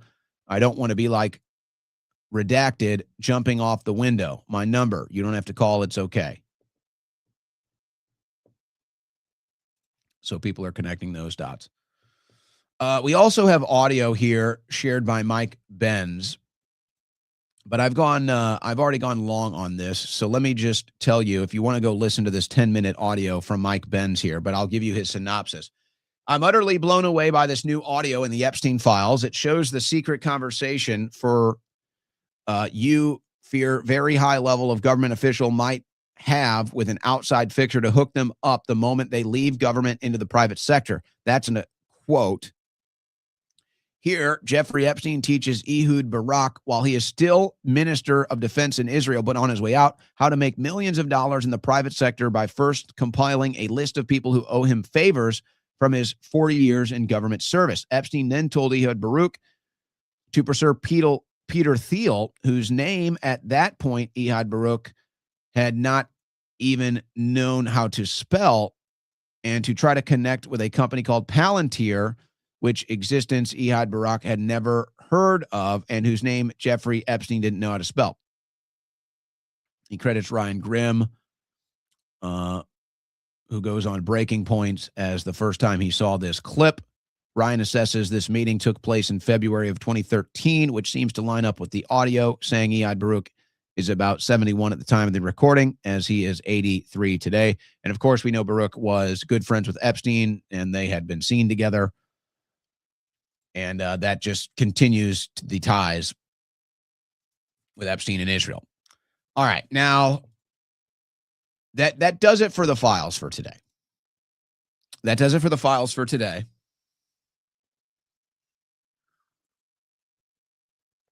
There's a lot more. There's a lot we left out. I was intending to do it for about an hour. It looks like we did it for about exactly an hour. That was my intention. That's about all I can handle anyway. And a lot of it is kind of the same stuff. There's nothing as far as context that I've left out, but there's just a lot of the same similar stuff. We're talking about foreign influence. I did intentionally leave out some of the more grotesque and disturbing stuff. We mentioned it at least once, with torture claims, rape claims, child sex trafficking claims, cloning claims, stuff like that. So I made sure everything got mentioned at least once. A lot of this stuff gets mentioned more than once. We showed a lot of the pizza coded language. But there's, we're going to take a break and we'll kind of come back and do opinion commentary. We'll probably take some comments. Now, I do want to say one thing before we take this break and come back and get into some commentary and such. One thing I've been paying attention to is who in the media is covering this and who isn't. And I don't think that is, I don't think that's, how can I say? It's like, if you're intentionally ignoring this stuff, there's probably a reason. And the reason could be it's just way over your head. You just can't even comprehend it. It's too disturbing, whatever. And that might be a fair, innocent excuse. Or you have to ask, are you covering it up because your interests are in covering it up? Whoever you work for, whatever your agenda is, who's ever promoting you and building up your career and cutting your checks. Is that why you don't want to make a big case out of this? So the silence from so many people on these new files has been deafening. And I'm going to give a little grace period here. I will say, I'm going to give a little grace period because I can understand that this is heavy stuff. This is heavy stuff. And I can understand, I don't know if being afraid is the right word, but just being overwhelmed. Just being overwhelmed, not really sure what to do about it. Or you look at this stuff and it's so shocking and there's just this level of rejection that you just can't even believe it. You just refuse to believe that any of this can be real, that such evil can exist on this planet. I understand that. In the political world, and I mean just politicians, people in D.C., the silence from the political world has maybe been even more incredible. I don't know what the excuse is there,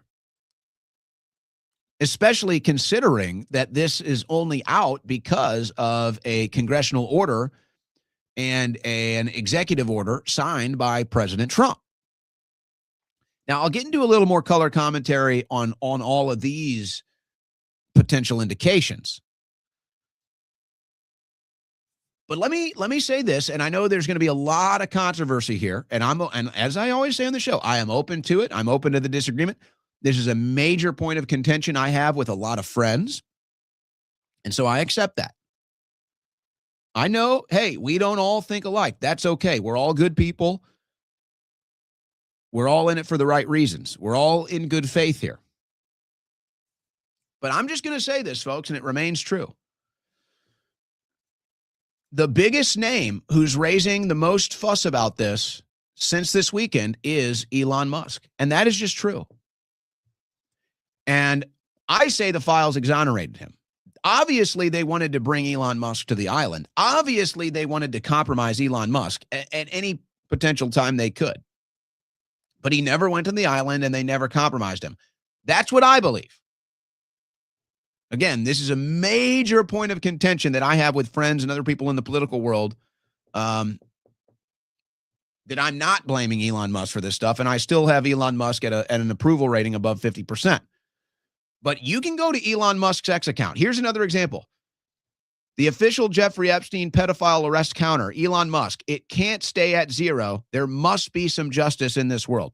He has been posting about this stuff all weekend. All weekend, Elon Musk has been calling for arrests. So yes, folks, I see you guys. You're upset with me. You're calling me a shill. You're attacking me. I know that. I know I'm going to get that. I know I'm going to get that. And that's totally fine. That's totally fair. We can have a different opinion on one thing. I'm just asking. So put aside your opinion on Musk. Put aside my opinion on Musk. I'm just asking you a question. Who else with as big as a following and a profile has been calling for arrests and prosecutions of the Epstein clients other than Elon Musk? That's just a question. I'm just asking a question, guys. Just put your raw emotion aside, okay? Put your opinions aside. Put your raw emotion aside. I'm just asking you a question. Who else with as big of a profile and as much influence as Elon Musk has been calling for prosecutions and arrests for the Epstein clients? I'm just asking. That's all. Okay? Let's just answer that question if you can. All right? So I'm totally open. I'm totally open for the criticism on this. I expect it. I can try to tell you the different ways that I'm working through this and trying to explain it, just like you are in your head, and that's okay. But that gets noisy, it gets cluttered, it gets foggy, so I'm just removing it all, and I'm just asking. Who else with as big of a profile and influence as Elon Musk is calling for arrests and calling for prosecutions? I'm just asking the question. That's all. So you can put I'm ready for your criticisms. I'm ready for the disagreements. I'm just asking the question. That's all. Now, I will say one person, the other person that you might throw into that list is Nicki Minaj. Nicki Minaj did bring this up over the weekend, but she blamed it on Democrats. She blamed the whole thing on Democrats. So we'll give her some credit, though. We'll give her some credit. Marjorie Taylor Greene, Thomas Massey, Rand Paul. But other than that, guys, there have been most people in D.C., most people in the media, most people with a following online, a show, whatever, most people are staying silent on this, folks. Most people are staying silent. So that's all I'm saying. We're not even hearing from anybody in this administration, guys. Nobody. We heard from Todd Blanche over the weekend, who essentially insinuated that this is it. It's done. It's over. But we'll get to that in a second. Ro Khanna was in there too. So we can get to all of this in a second. But that's just kind of my final conclusion of the segment of documenting these files before we get into some of the color commentary, some of the opinions, some of the back and forth with you guys, what we think happened, if we think anything follows, or what it's all about. I've got my suspicions on what it's all about, but we'll get to that in a second. We're going to take a quick break here. We'll come back. We'll get to that in a second. But we'll connect some dots here.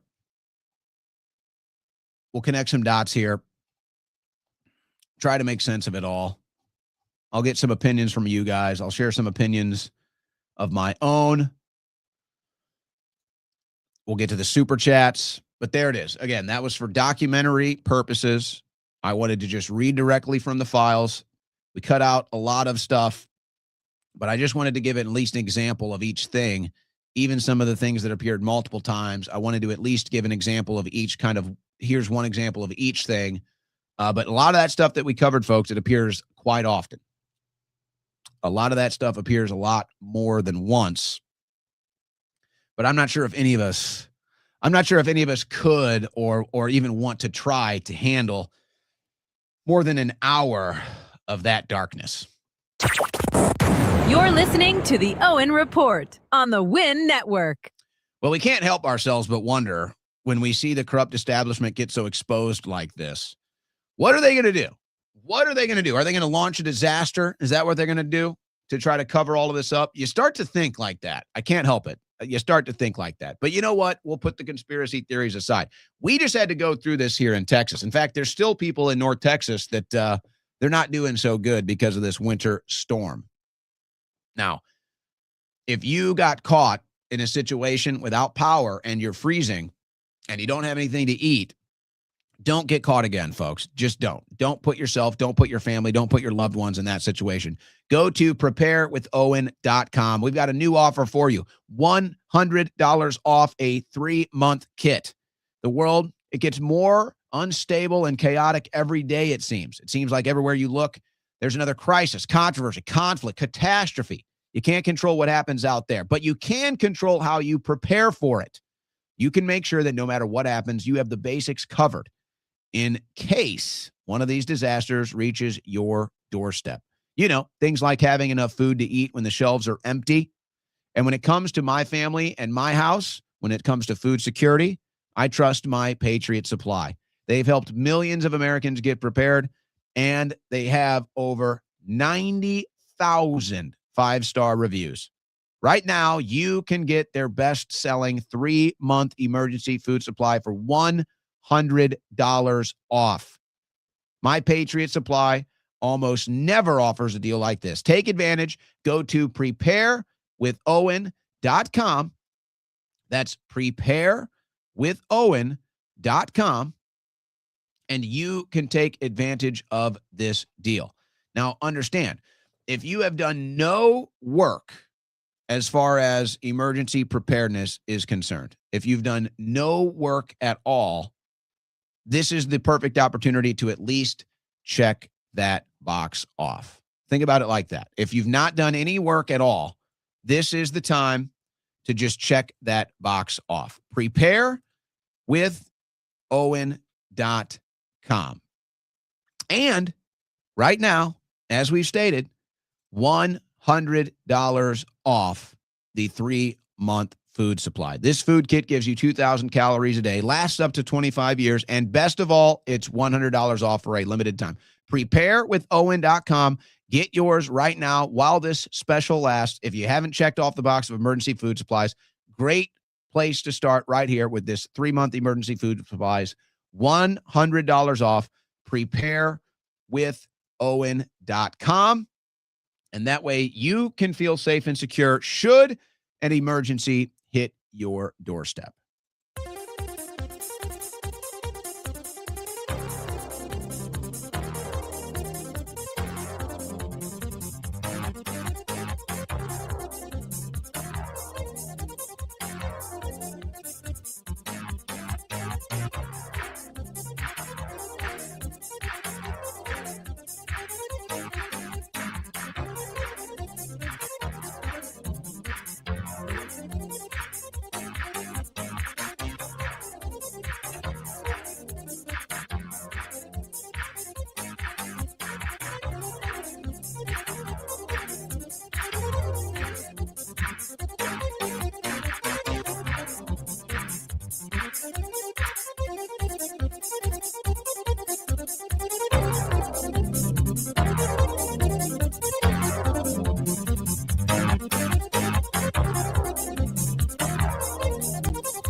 Navigating between the sane and insane. It's the Owen Report with Owen Schroyer.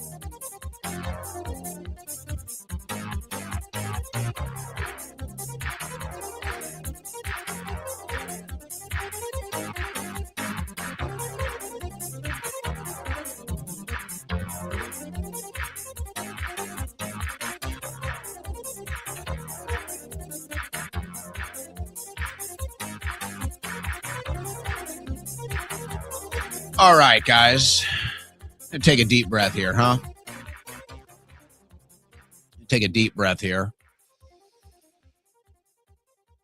There is some news that we can cover. I do want to kind of put a conclusion to all of this here. We've got about 13 minutes left in what is technically the second hour. But as I said, we kind of had a bit of an unorthodox show today. I really wanted to just document some of the more controversial files just for documentary purposes, to just put it out there. Probably going to upload that as a segment to the YouTube channel separately from the show. And we normally do clips, but I'm thinking about just documenting that as a separate hour. So we're kind of light on the news today, but to me, it's just, it all pales in comparison to this. I mean, we're talking about blackmail, sex trafficking, and the influence network over the world. This is why it's so corrupted. And then the cover-up of it. So to me, all news pales in comparison to that. Now, let me do a little color here. I'll now do a little bit of color on it, a little bit of opinion on it. First, let me talk about what I think is going on behind the scenes. And I've got some other stuff that we'll kind of pepper in here at the end, too. Let me tell you what I think is going on behind the scenes. There's a couple factors that I'm looking at here that I believe are connected. And if you look at kind of what's been happening with the Epstein drip since Trump became president, it does seem like somebody is trying to twist his arm with this stuff. Now, if you want to go with, let's say, the highest likelihood here, the highest odds are that it's Israel. It's Israel and whatever it is that they have in their Epstein files, as he was most likely a loyal agent of theirs. I think Epstein was probably working for a bunch of different intel agencies. Maybe he was a spawn of this one or a spawn of that one. Eventually, he probably just got so big, he kind of just became his own entity, is what it seems like here. He kind of just became his own entity of it. But yeah, I mean, he was CIA. He was MI6. He was Mossad. And then they would use this blackmail and influence to create the world as they wanted. But if you look at since Trump got into office, and obviously, you know, there's the Trump issue in these files, okay? But just put that aside.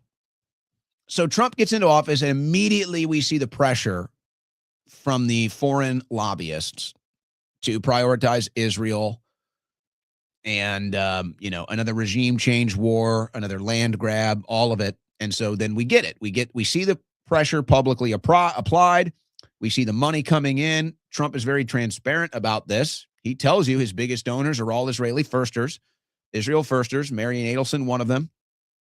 So it's not like that's a conspiracy theory. Trump has said that. He's honest about that. But I also believe Trump doesn't want another war. I do believe that is true. I don't think Trump wants to be a part of a regime change war in Iran. And I think that all the different things that we've seen, Trump has been able to kind of cut backroom deals with to avoid a larger war. Now, there's no doubt that I think Israel or the Israeli lobby, or maybe something dark and more sinister, is twisting his arm on this. So, here's another drawing with Epstein and Trump. Here's another signed photo. So it's all this drip. And it's like, no, Trump, you're going to war. No, Trump, you're giving Israel more money. By the way, Trump gave Israel another $6 billion this weekend. Did you pick up on that? So you see, it's like you start to connect these trends. You start to connect these patterns. You see what happens when there's all this noise. So Trump gave Israel another $6 billion this weekend. Okay. So it seems like anytime Israel wants something and Trump is not giving it to them, they start to leak more Epstein stuff. So it's a little stuff here in the paper. It's a little stuff here on TV. It's a new drawing. It's a new this. It's a new that. And then ultimately Israel gets what it wants. So it looks like there's some of that happening when it comes to this latest Epstein file release. And here's why I think so. And I don't think the $6 billion is going to shut the Israelis up or the Israeli lobby or whoever it is pulling his strings here.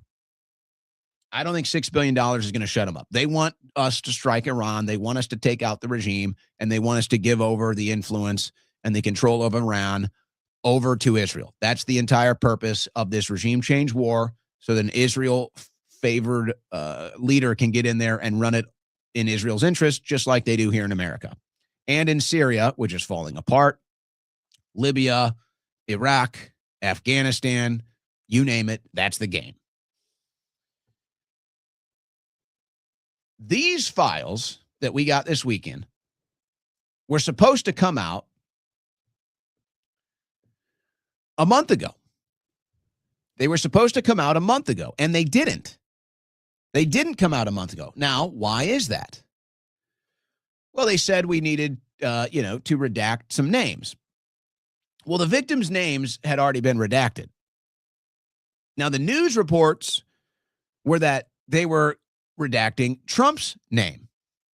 Now, no matter how you feel about that, you can certainly understand why that would be happening.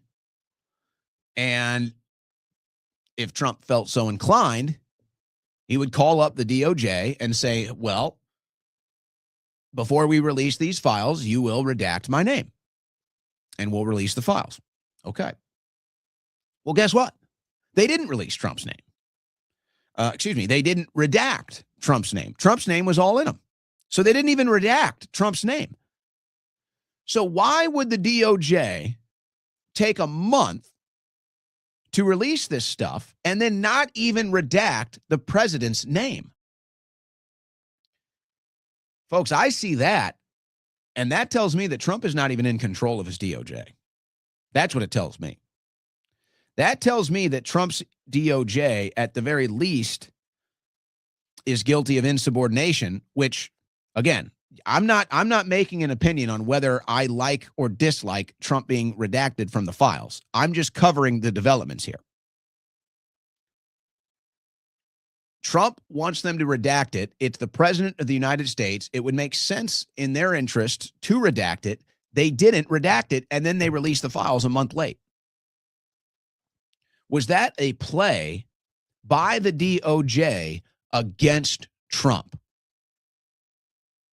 Again, I'm for full transparency. I don't care who gets exposed.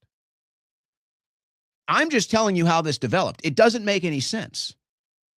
It doesn't make any sense that the timing and then Trump is not even redacted from it.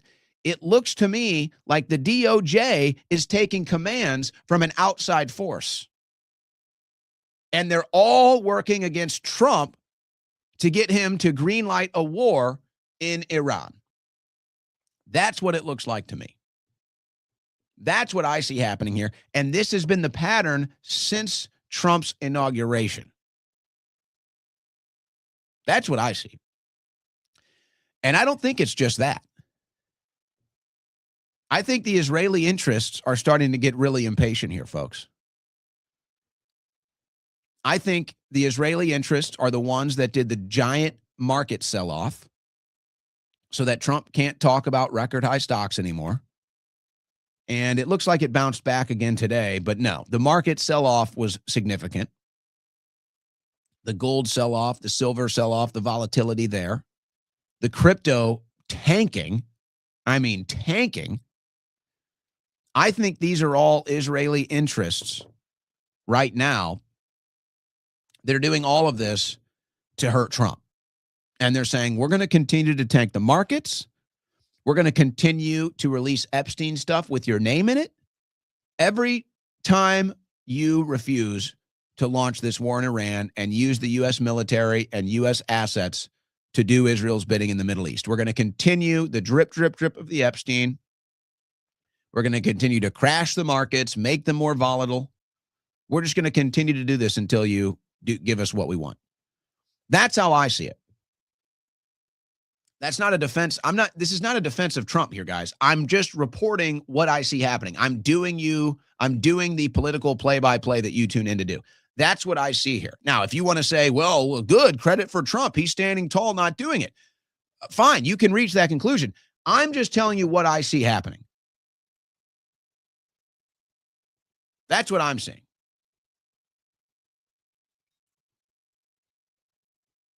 Now, what happens if Trump refuses to give in on this?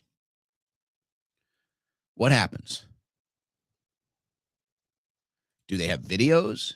Do they have audio? You know they're holding something back.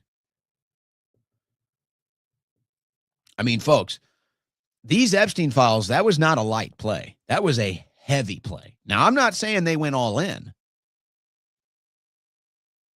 I'm not saying they went all in here, but I'm saying they just put a large portion of their pot into the middle of the table here with these files. That was a significant release, guys. But you know they're holding stuff back. You know they have more.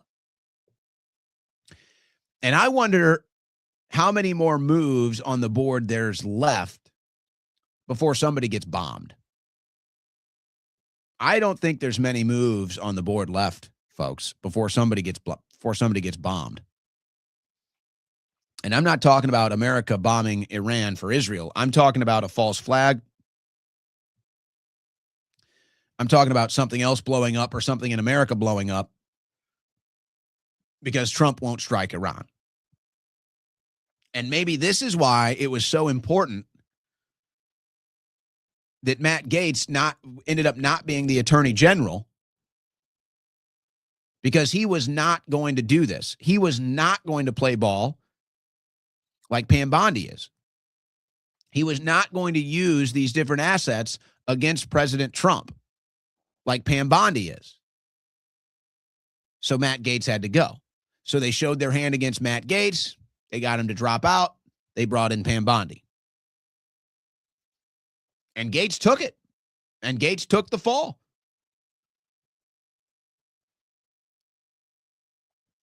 So I think all of these things are connected. I think all of these things are connected. And I think that there's only maybe 2 or 3 moves left on the board for them to twist Trump's arm and to get him to bomb Iran. And I would imagine that they're still holding some stuff back, maybe some videos, maybe some audio, maybe some images. Maybe there's dirty bombs. Maybe there's other things that they can do, false flag style things that they can do. We've got World Cup coming up. We've got a Super Bowl this weekend.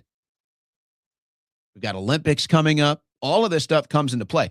And you can see just how diabolical these forces are. You can see how they think about you, how they think about the world, and they're willing to do anything to maintain their control over power and influence. So that's how I see it.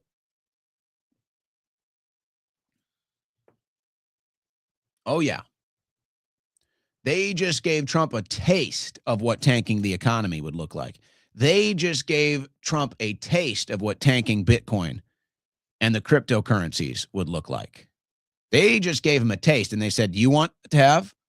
We'll collapse the economy right now, Trump, and that'll be on you. Of course, that is exactly what is going on right now, ladies and gentlemen. So I don't think these things are isolated incidents. I think they're all connected. And again, this isn't a defense of Trump or anything. This is just the political play-by-play that I see happening right now. All right, here's what we're going to do. We're going to play catch up. We're at the end of the second hour here. We're going to play catch up. And I do have some other things surrounding this story that we're going to get to. I also have some other tidbits of news that we are going to get to. We're going to get to your super chats. I want to catch up here, take this final break, get caught up with our breaks, and then get into what else we have on the show for you today. and then conclude, as we always do, every show, conclude with your super chats. You're listening to the Owen Report on the Win Network. All right, guys. So I've got some family in town. I had some family in town this weekend, some family in town this week. They're all coffee drinkers. I'm a coffee drinker. You're probably a coffee drinker. And you know the official coffee of the Owen Report, blackoutcoffee.com/Owen. Now, I've got all these flavors, but I got to tell you, all the flavors here, the single-serve pods from blackoutcoffee.com, they have 35 different options. Well, as long as everything is in stock. It looks like everything is in stock right now. Some of the popular stuff sells out. They've got some of their holiday stuff on sale. Oh, no, it is sold out. The holiday stuff is sold out now. But you can see here, if you like some of the flavored coffee options, their single-serve pods are great. When my family comes to town, we start to do we brew the pots, and people are drinking it all day long. So but I got to tell you, I feel like a champ. I feel like I am a total champ when I've got family in town for the weekend, or they're staying this week, and they go into my pantry and they see all the different options. They see all the different options of coffee in the Schroyer household here.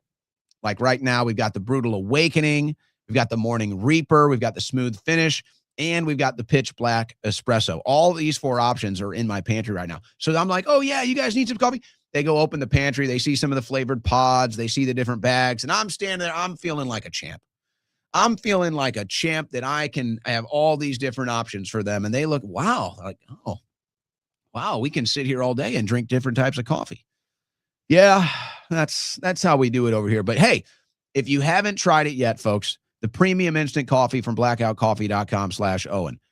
They've got the big sale still going on, 15% off 1 box, 20% off 2 boxes, 25% off 3 boxes, 30% off 4 boxes right now. I'm telling you, this isn't just instant coffee. Many of you probably don't like instant coffee, but that's okay, because this isn't instant coffee. This is premium instant coffee. The best instant coffee you're ever going to taste, and it's not even close. Not even close. So if you do have a business with a bunch of employees in there and they're constantly brewing pots of coffee, but maybe there's only 1 cup that gets made, it's sitting on there, it's not good, get these boxes. Load up the office with these boxes of premium instant coffee from blackoutcoffee.com. Your employees will thank you, and you'll blow their mind. So I've never had instant coffee that was any good. Well, now they're going to have instant coffee that's so good, they might not even consider brewing the pot anymore. That's how good it is. Find out for yourself, blackoutcoffee.com/Owen, the official coffee of the Owen Report.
It's the fastest 3 hours on the internet. It's the Owen Report with Owen Schroyer.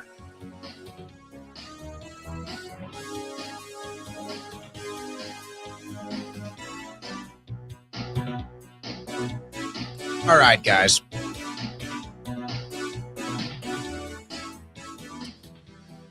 All right, guys. What do we want to do here? I got a couple things I want to do. I do want to show you guys something, but I think I'm going to wait. I think I'm going to wait before I show you this. You'll understand in a second. So let me take care of some other things before I show you something here.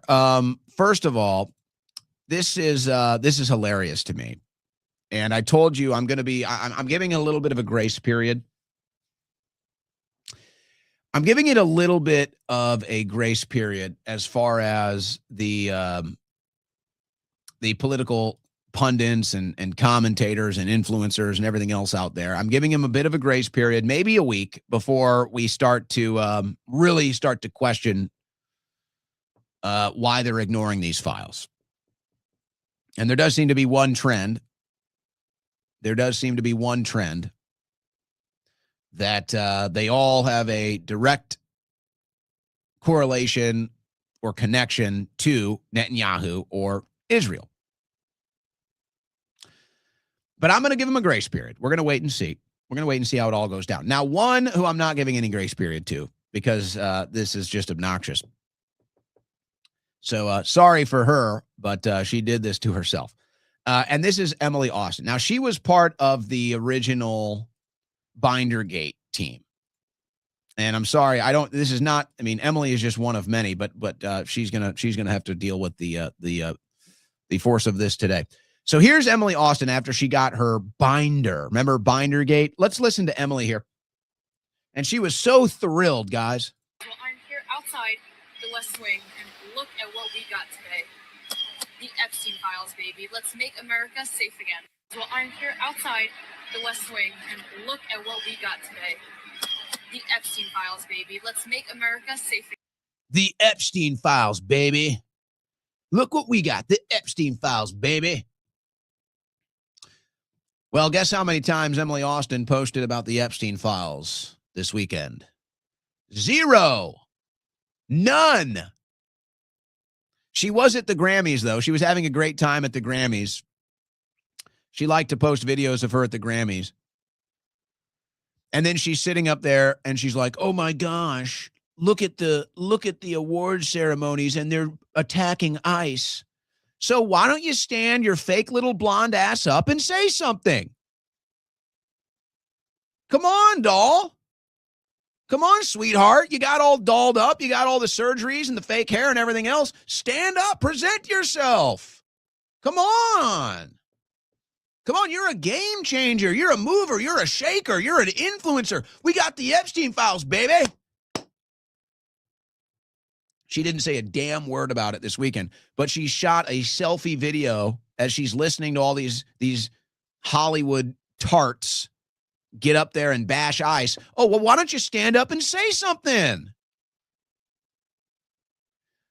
I'm so sick of all these phonies, guys. I'm so sick of all these phonies. Oh, look at me with the Epstein binder. You don't give a damn. Oh, look at me. They're attacking ICE at the Grammys. Stand up and say something. I'm sick of all these phonies, man. All a bunch of phonies.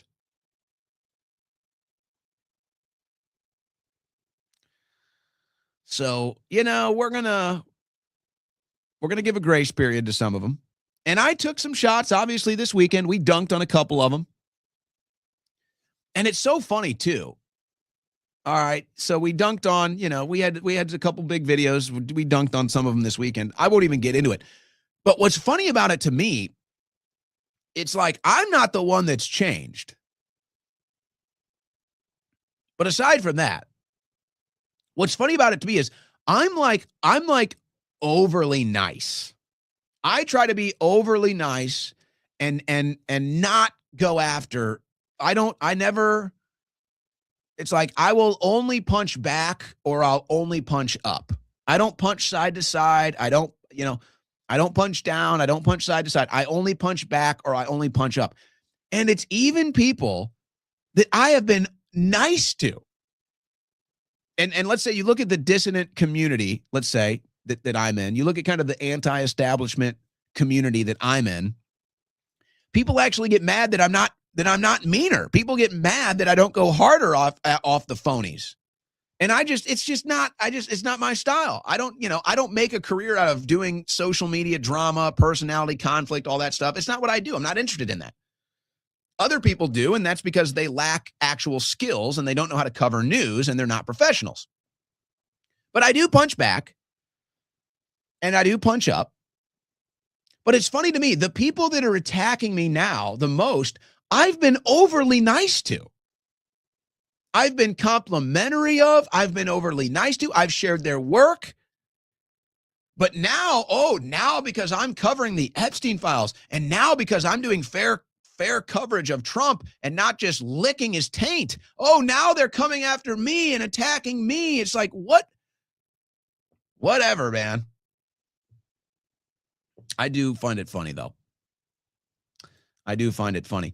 Hey, Rudy Giuliani has a new look here. He went on with Benny Johnson, and he's got a new look. I like the new Rudy Giuliani look. He's gone with the bald. I like it. What do you guys think of the bald Giuliani here? So what about the prison? What about Epstein's death? You built that prison, didn't you? You built the prison that Epstein died. I have to disagree with my good friends here, who came to the conclusion. I find it highly unlikely that you could commit suicide in that prison. I know that prison. Not only did I put probably a record number of people in there.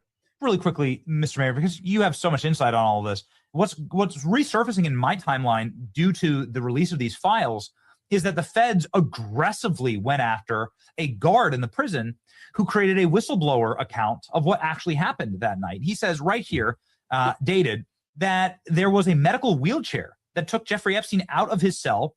He was cuffed. There was no triage nurse. And there was a transfer van that showed up with a military guard under it. And that Epstein didn't return. And he thinks that they actually swapped out the body. Now, this seems insane and was obviously something that would have been written off out of hand. But now we can swipe through and see that there are actual federal documentation that they went after this guard. The feds went after this guard. They identified him, went after his bank accounts, and attempted to prosecute him for this account. That seems a little odd. Do you think that it's plausible that they could have taken Jeffrey Epstein out of the prison and effectively this whole thing was just staged? Well, I mean, of course it's not plausible, but there is evidence that it may have happened. So you had to do a much more thorough investigation to discount it. Barr recused himself originally when he was seeking to be attorney general. Then he made the decision on the case and made the definitive statement that it wasn't a suicide. And then we find out that Barr's father hired him as an unqualified young man. That could be perfectly innocent. It might not be perfectly innocent. Was it ever really investigated? It doesn't seem like that. There are too many, having investigated cases where you come to the conclusion to prosecute, you come to the conclusion of innocence, or you come to the conclusion you have enough evidence but not enough to win. You could come to all three, right? You run down everything.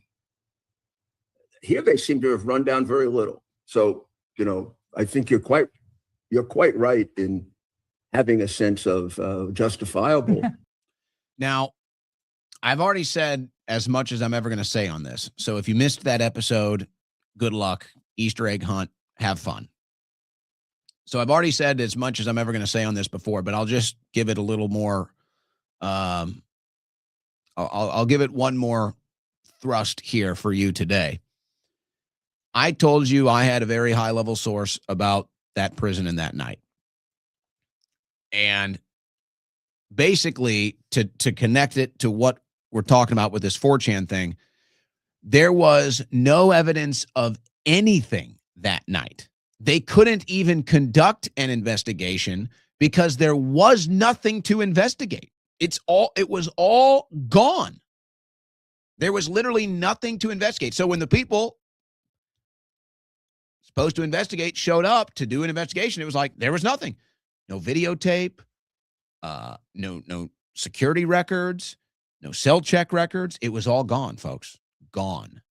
And the only piece of evidence from that night was that 4chan post. That's it. Everything else, gone.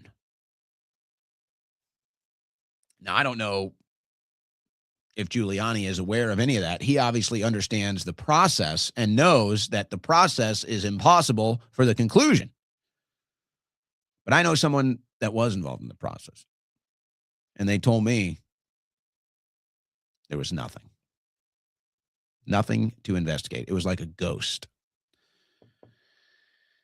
I'm going to stop right there. All right, what else do we have here?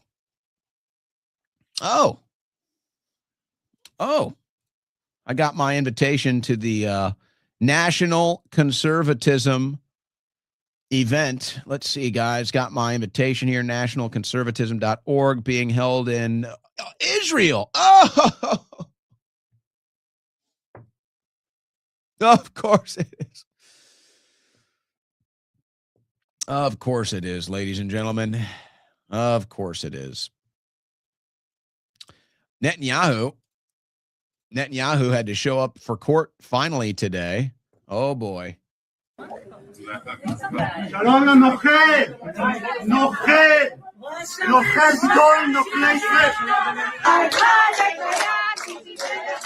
So, of course, Netanyahu shows up for court finally. There were a bunch of protesters there. So, but he finally showed up. I'm telling you, I even think that's connected to everything we witnessed this weekend. Netanyahu wanted everything to go down before he had to show up in court. I don't think Trump gave it to him, guys. Now he had to show up to court for the first time and deal with it. I do anticipate there will be blowback. All right, I don't want to spend much time on this. I've got the video clip, but I'm not gonna make you listen to the shrieking voice of Mark Levin. But as you can imagine, he spent his show this weekend talking about how we need to bomb Israel, and he spent the entire show I apologize. He would never do that. He spent his entire weekend show talking about how we need to bomb Iran. That's all he thinks about is bombing Iran. Of course, he'll never get involved and he'll never get his hands dirty himself. He loves watching other people kill his enemies because that's the type of sick rat Mark Levin is. But he spent his entire weekend not covering the Epstein files, instead ignoring the Epstein files and telling everybody why we need to bomb Iran. So no surprises there. Meanwhile, Chuck Schumer, who had a nice little blurb in the Epstein files. Schumer got a nice little blurb in the Epstein files. It's Schumer over the weekend. Fight for aid to Israel, all the aid that Israel needs. I will continue to fight for it. And we delivered more security assistance to Israel, our ally, under my leadership than ever before. Nice. Way to go. We are glad to know you are the official senator for Israel. As if we didn't already. Chuck Schumer, the rat. Chuck the rat Schumer. Well, we're screwed over by the Republicans again this weekend. Senate GOP fails to halt welfare funding for non-citizens. The Democrats won, guys. U.S. Republicans failed to halt over $5 billion in funding for refugees, with 20 GOP senators joining every Senate Democrat to continue providing costly taxpayer benefits to refugees. And they rejected the Rand Paul introduced End the Welfare for Non-Citizens Act. So you got $5 billion for refugees, $6 billion for Israel. That was just this weekend alone. Just this weekend alone. So you want to know how things are going with the midterms? More bad news for Republicans. Texas stunner, Democrat Taylor Remmett flips Republican state Senate district. Trump won by 17 points. A Democrat flipped a seat in Texas that Trump won by 17 points, ladies and gentlemen. So this is happening all across the country. And this is going to be the telltale sign of what is to come in the midterms. JFK assassination film held by feds could prove to be worth $900 million. Well, if the feds have it, why don't they just release it? And could prove second shooter on grassy knoll. Yes. Well, so what's that? So the new distraction is not going to be who did it. It's going to be, we'll talk about the grassy knoll. So this just looks like another distraction as people are starting to line up the puzzle pieces of who really assassinated JFK. Doesn't everything now, I can't help it. It's just everything feels like a distraction now. Everything feels like a distraction now. I mean, we already got enough of the JFK files to know that they lied about it. I mean, they didn't even give us everything, but they gave us enough to know that we were lied to about JFK. So the Grammys. I don't even know any of these people, by the way. But I've heard of Billie Eilish. So this is funny. This is just a little comic relief here at the end. Stolen land. So Billie Eilish gets up and does a rant about stolen land. You know, that whole thing. Well, it turns out that she has multiple mansions on the same so-called stolen land that she's complaining about. Isn't that something? So she has no problem having giant mansions on the stolen land, but she uses her platform during the Grammys to lecture you about stolen land. And of course, they had all of their ICE protests as well. But you know what? I apologize for even covering it at all, because otherwise nobody would care. Nobody would know. And to me, Billie Eilish looks like another one of these abuse victims that gets into the industry and then makes themselves disgusting looking so that nobody rapes them.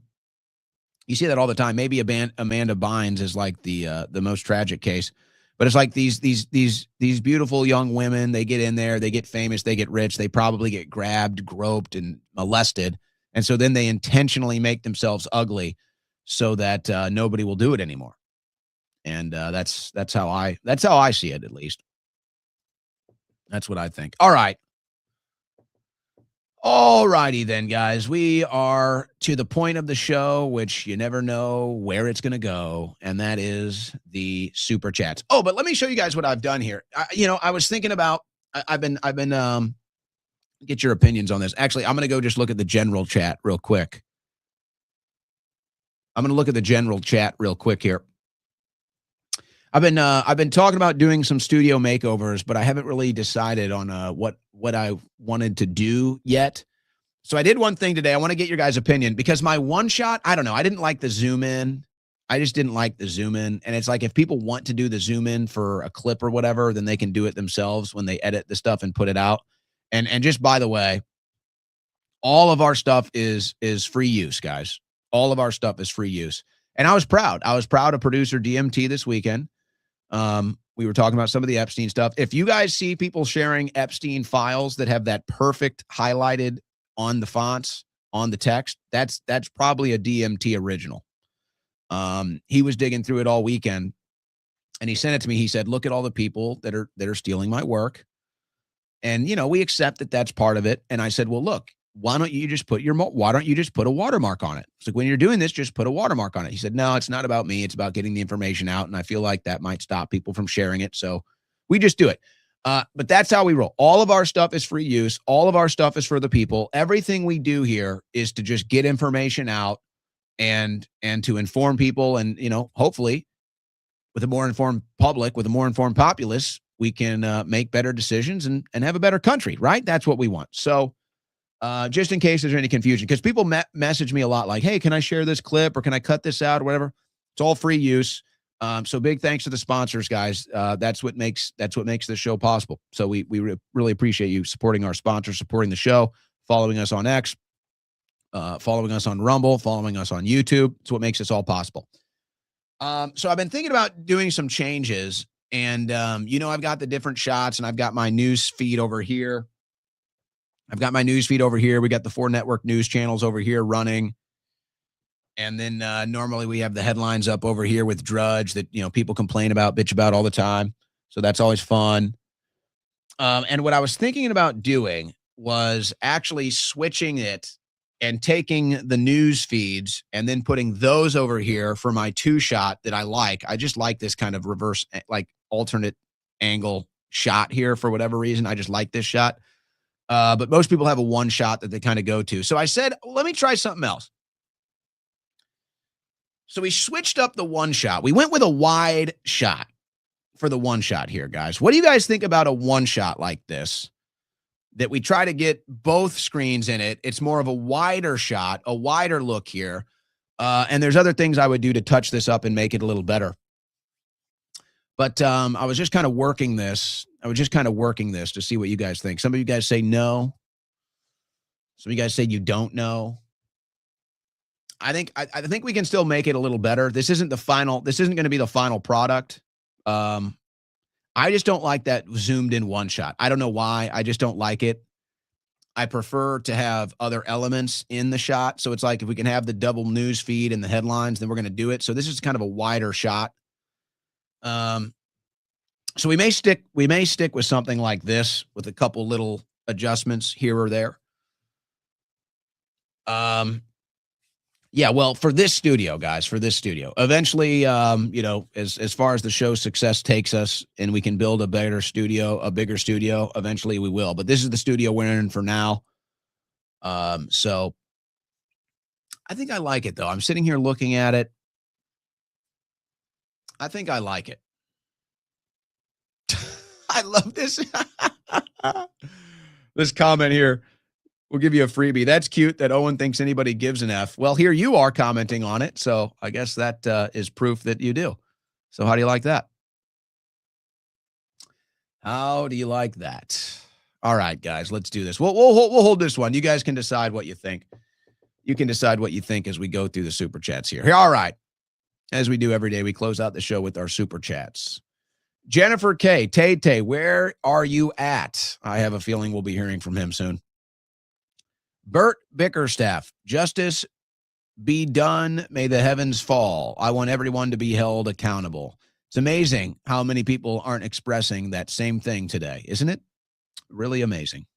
And the few that are, it's very noticeable. Owen Schroyer's wifey, I would buy a shirtless Owen calendar. I don't know if you could afford it. If I did something like that, it would be extreme upcharge. But don't worry, we're doing mogging content. We're doing flexing content online. And you see why I have to do it now, by the way? Do you see why I have to do that? Do you see why at the beginning of the year I said 2026 is the year of the MOG, 2026 is the year of the trigger? I saw this political realignment coming. I saw that there was going to be this new right-wing conserva-cuck cult that was going to start aiming itself against me. So I said, this is the year of the trigger. This is the year of the MOG. Do you see why I have to flex on them now? Do you see why we had to do that now? Do you understand now? So we're going all in. We're not backing down. Viper Man, thank you. Owen Schroyer's boyfriend. Wow, you actually took the time to doctor that image. That is incredible. That is commitment. Got 2 cans of whipped cream like you asked. See you tonight. I give credit. I mean, that is funny. That is a lot of effort. You took time and effort to troll me on my own show. I give you credit. Sneeko. Is that the official Sneeko YouTube channel, guys? Hold on a second. Let me see for sure.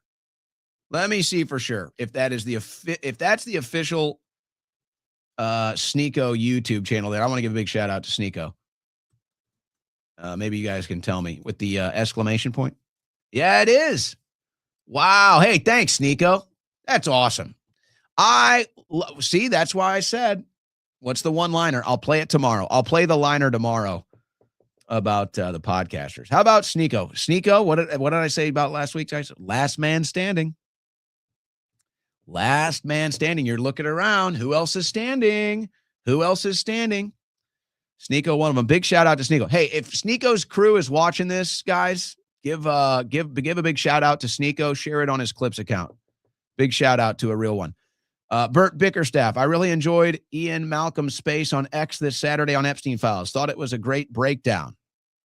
I'm sure that's archived up there. If people want to go look at it. One of 1K. On a serious note, what is, in your words, the definition of the word truth?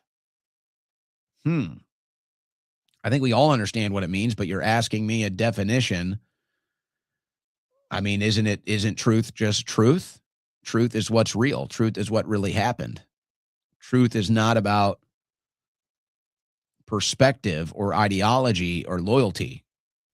Truth is what actually happened. Truth is the truth. It stands alone.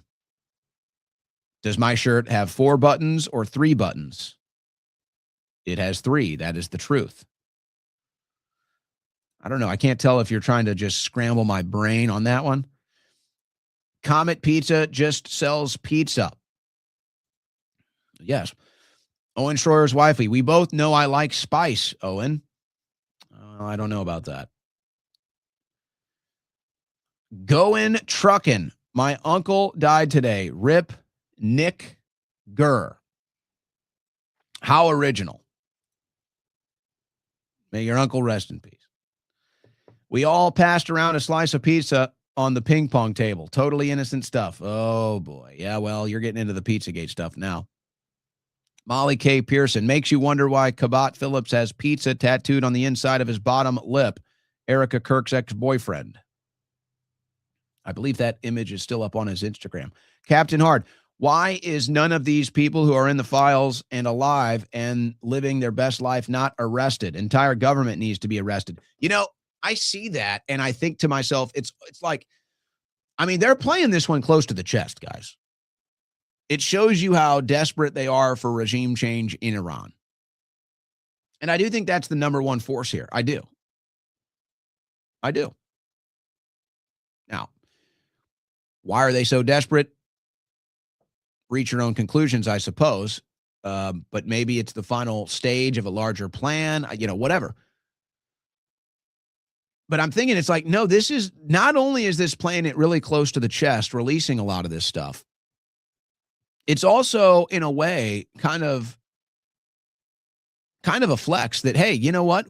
We can release these files. We can show you what the most rich and powerful people that were involved in this stuff, what they're up to, and you'll still not be able to do anything about it. It's really like almost a not so subtle announcement that you are all slaves and there's nothing you can do about it. And there's nothing you will do about it.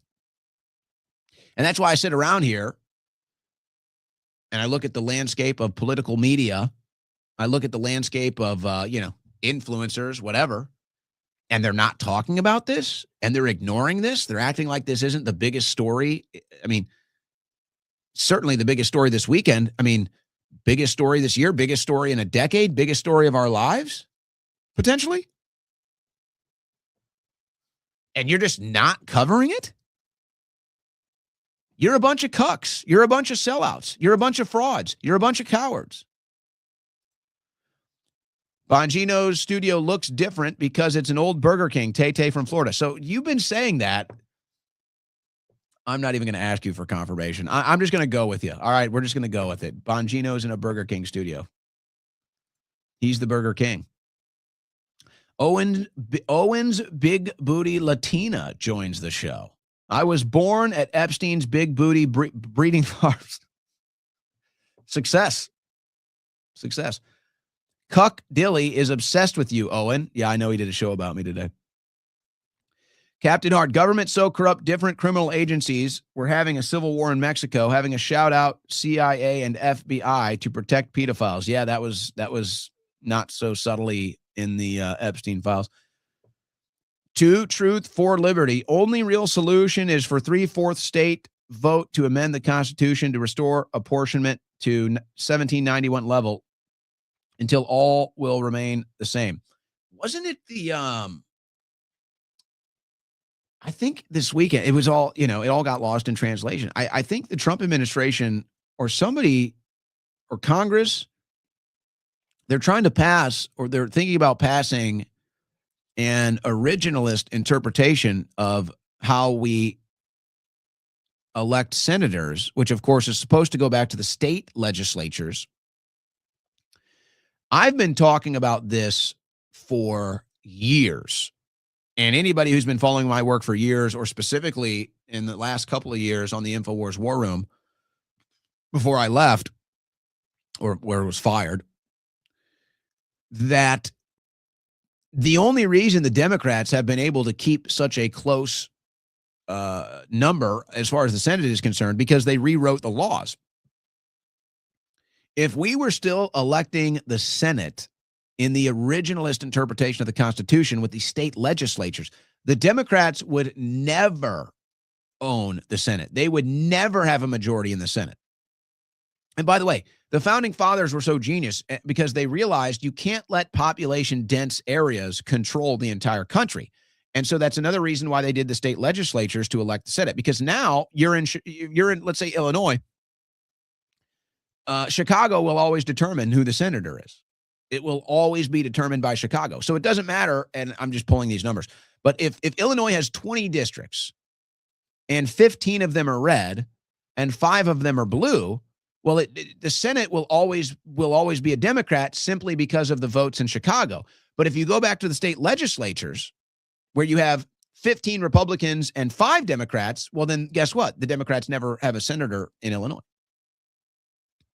So that's why they rewrote that law so that it's another way the Democrats cheat. It's another way the Democrats cheat, lie, steal, and destroy the country. Remember ABC anchor Amy Robach that got caught on Hot Mic saying how she had the Epstein story naming Clinton, Prince Andrew, and Alan Dershowitz, then the place called ABC and had it shut down? Where is she? She did land somewhere. She's still out there somewhere. I remember covering this recently. I can't think of it off the top of my head. But she was claiming, I think that she was claiming the pressure came from above because of the Clinton and royalty connection, and they told her to spike the story. I believe that's how that went down, if I remember correctly. How much longer until the ADL declares wood chipper antiseptic hate speech? Well, Jonathan Greenblatt at the ADL already announced that we're all on lists. He already said that he's working with the FBI and the DOJ to put us all on lists and spy on us. So, yeah. I hope that's one that doesn't come true. I hope that's one prediction of mine that does not come true. But I did say, the left wing put me in prison for speech, and I think the right wing will next. I think I'll be a political prisoner of both the left and the right, unfortunately. Not looking forward to it. Hope I'm wrong about that. But I mean, all signs indicate. Capo Mercs, can someone explain how there are still redactions? Well, victims and innocent people that need to be redacted. I mean, there's reasons for it, but some of them, it does seem like selective redactions. Again, I'm for full transparency. Some redactions might be necessary. I'm for full transparency, but when I see them not redacting Trump, when I see them leaving Trump's name in there, to me, that's intentional. Again, I'm not saying that Trump needs to be defended here. I'm not saying that I don't want full transparency. I'm just telling you, when they do these selective redactions and they leave Trump's name in it and they leave the president of the United States, the current president of the United States, when they leave his name in it, folks, to me, that's by design. To me, that's the DOJ not working for Trump and saying we work for somebody else and this is their warning shot to you, President. That's what that means. The redacted name is Susan Hamblin. She gave permission to kill. Look her up. She owned adoption center. Well, I don't know that. I can't confirm that. We're not confirming that here on the show. And I have no idea who that is. Sad that after a week, all of this will be forgotten. Well, I'm not so sure about that. I am not so sure about that. Captain Hard, these MFers have superpowers. So, I was thinking about this.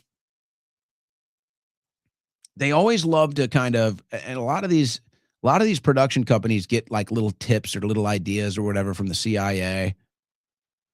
And, we've had the TV show like The Boys where they can make people superhumans with a vaccine. Yeah, you have to wonder if there's already not a certain level of that going on.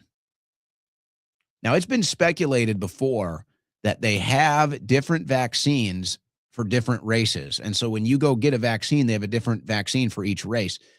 I'm wondering if there isn't something a little more diabolical with that. I'm wondering if they don't already have abilities to turn people superhuman, make a super athlete, a super tall person, a super smart person. Would the people even know?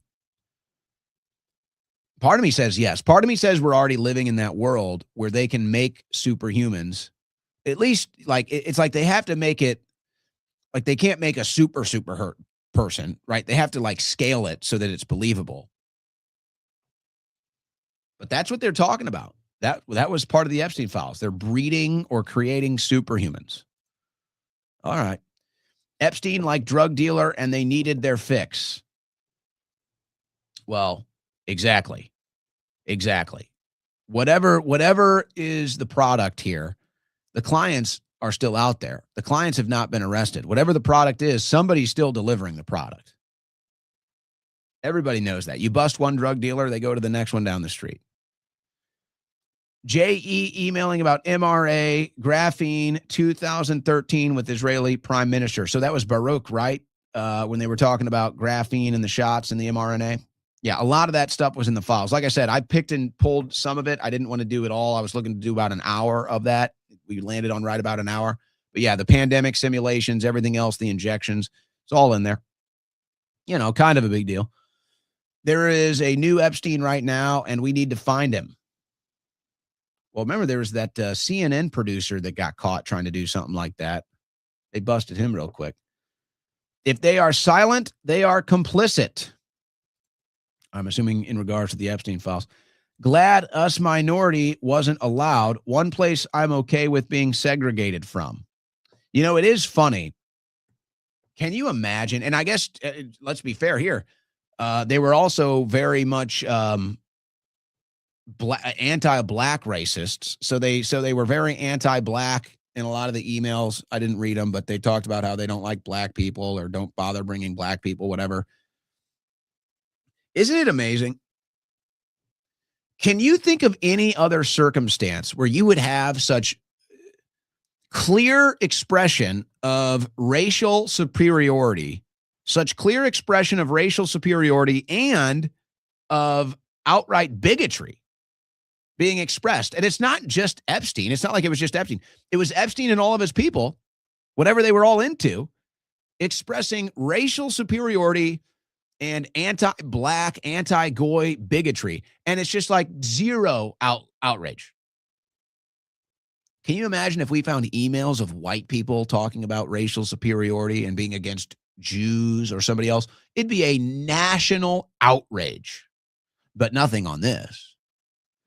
Hell, even if it was a group of elite black people that were talking about anti-Jewish or anti-white or something, even that would probably get some national outrage. But when it's Epstein and his little friends talking about how they don't like blacks or they don't like goys, expressing racial superiority, oh, no national outrage, not a single headline, nothing from the ADL.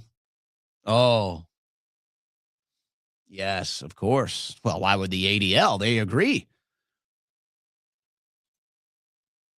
Scotty Gesso. This is a truther Bible. Please read this every day. It's the most satisfying thing my brain has heard in 10 years. Life-saving facts. I'm not sure what you're talking about. The truther Bible. Are you just talking about the Bible, I'm assuming then? Elon was begging to go to the island. I don't think that's a fair depiction, but fine. But he didn't go. EP, Epstein was arrested in 2006 and then pled guilty in 2008 to soliciting prostitution from a minor. Elon was still trying to go to the island in 2012 and 2013, and Elon was the one reaching out to them. All right. Hey, fair criticism. Fair criticism. I would say there's plausible deniability here if I'm playing devil's advocate, but that's fair criticism. I'm not running protection for Musk. Like I said, I was asking the question of, who else with that big of a platform is calling this out and calling for arrests and prosecutions? That was my question. So you can go off on Elon as much as you want here. I'm not running protection from him, but I asked the question, and I think the answer is really no one.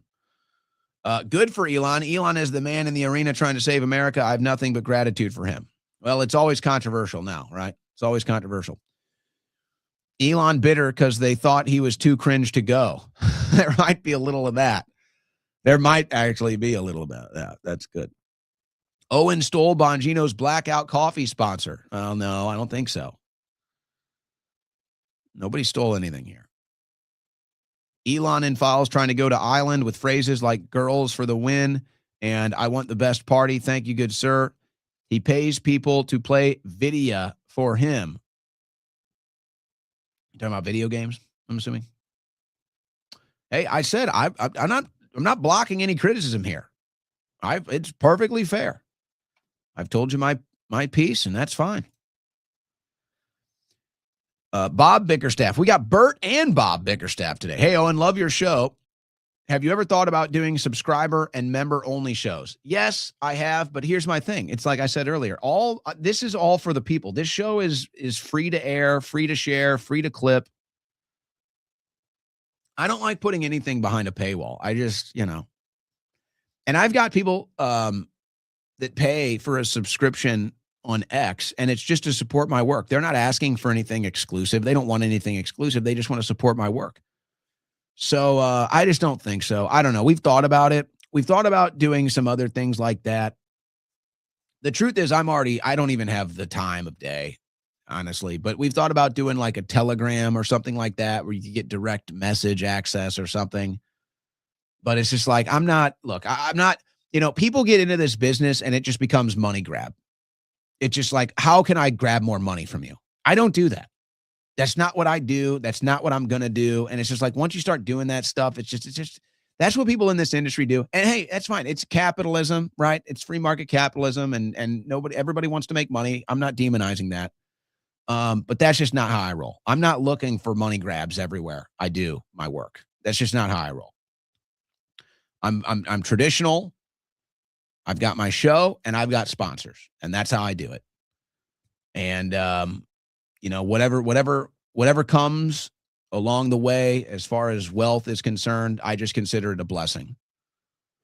As long as I can pay my bills, as long as my car starts, as long as I can eat what I want, as long as I have a nice roof over my head, that's all that matters to me. I don't need to live a luxurious lifestyle. I don't need to have a bunch of money. I'm happy. I'm content just as long as I can live a fulfilling life. And so that's what matters to me. So I just don't see myself ever doing that. I don't know. We've thought about it, looked at some different things. It gets suggested, but it's just like, I just can't do it. That's not who I am. It's like, I get sick of these people, and just, it's like everything is a money grab. It's like, let me just find different angles and means and mechanisms to get more money from the audience. It's like, look, if you want to do a super chat, you do a super chat. Okay. If you want to buy a product from our sponsors, that shows them that we have listeners that love the show. They get a good product. They come back. They tell other sponsors. If we do a fundraiser and we raise funds for a trip or something, then that's audience support. But I don't like putting any of the product as far as the show or what I do behind a paywall. I just don't think I could ever do that. It's just totally against what I stand for. Can we get a leftover show this week since you talk about it a lot? Thank you for your attention to this matter. Maybe. I know I do talk about it a lot. We'll see. Trump should have asked Kushner to redact his name. Well, I don't know if Kushner had anything to do with it. He was around there too. I'm telling you, this is the DOJ though. I think if I'm Trump, I'm looking at the DOJ and I'm like, wow, they don't even work for me, huh? Big Mike, what do you think about John Doyle? He came back right as Israel was buying influencers. Kind of sus. I have no idea. I don't. What do I think about John Doyle? I don't. Nathan Bayless, been following your work a long time and just want to say a massive thank you, brother. We all not looking so nuts now. We are all not looking so nuts now. Keep it up, brother. Thank you, Nathan. Well, start to feel like the world is nuts. How can people care so little about kids? Well, I don't know how to quantify that. It's the great mystery, isn't it? Because you think it can't be that, right? It's not like they don't care about innocence or they don't care about these crimes. It's like there's something else. They're scared. They don't believe it. I don't, a combo. They're corrupt. Trump is Nero. What do you think? As all of this stuff comes out, there, look, you gotta just, it's like this is coming out in Trump's administration. That is true. Trump was friends with Epstein, and there's some stuff in there that's not so good. That's also true. But this is all coming out in Trump's administration, whether it's by design or it's because of him or not, that is happening. And it's like, I look at it now, and again, it's just like, it's either It's either everything is happening to expose this stuff or he's just a part of it. I just don't see any other, I don't see any other outcome at this point. So maybe unintentionally. Conclusion that Jeffrey Epstein is dead may be premature. And then you share a video link. A mortician explains why this photo doesn't make sense. You know, I've never really been big into that conspiracy theory. I don't really talk or think about it too much, but it is interesting after some of the stuff we saw in the files and some of the stuff that we've heard behind the scenes. It's just, to me, it's like, if there's nothing I can like put my teeth into, it's just like, where do I really go? I can't chew on air. So it's like, all right, we got a 4chan post. It's like, what am I going to do? Sit here and chew on that for 10 years? Well, no. Well, okay, now we got some other stuff to chew on in these files and some other commentaries like, oh, okay, well, now there's something to chew on there. I don't think it would surprise anybody if they got Epstein out, though. I don't think that would surprise anybody. We defeated the wrong enemy in World War II, General Patton. I do believe Patton said that. 2 foreign flags sent to Brianna Morello, Argentina and Italy. Ken Rose with the thumbs up. Thank you, Ken. Armine Hasatori. I think that's a new listener today. Thank you. Unwoke Thoughts. Hey, man, love your show. You were an inspiration for me to start my channel. Good luck, brother. Shout out to Unwoke Thoughts. Shout out to your new channel, Unwoke Thoughts.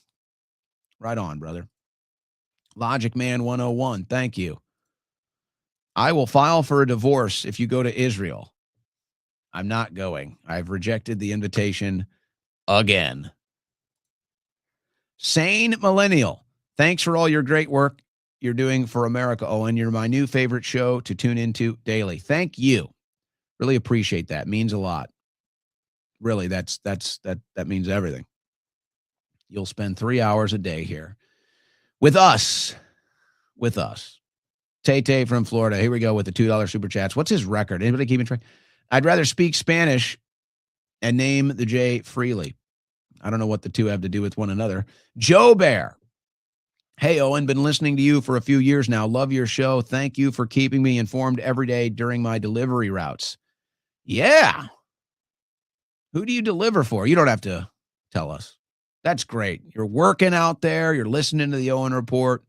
Right on. We love that. Noah. What's the solution if the whole system is involved? Well, you ask the question, you have to answer it too. Night of the Long Pipes. Hey, Owen, can you throw us up a Roman for morale? I'm not playing these games with you guys. You guys see, once you start doing that, then others start making weird. I'm not doing that. And it's like, oh, Owen, make this thing. And it just turns into some like weird fetish thing. I can't do that. Thai Nation. Will China ever oppose Israel's global ambitions? Well, the thing about China, at least from my perspective, is that they don't, China is just China-centric. They just do what China needs or wants. So if working with Israel is good for China, they'll work with Israel. If opposing Israel is good for China, they'll oppose Israel. But I don't think they're not looking for outside confrontation. China is just doing what's best for China. And I'm no commie. Let's be perfectly clear. I don't want to live in China. I'm no communist. And the Chinese Communist Party has just as much corruption as anywhere else. Free the people of China. But there's one thing that the Chinese do well, and that's foreign policy. Domestic policy, but foreign policy, China, I think, does a lot better than we do.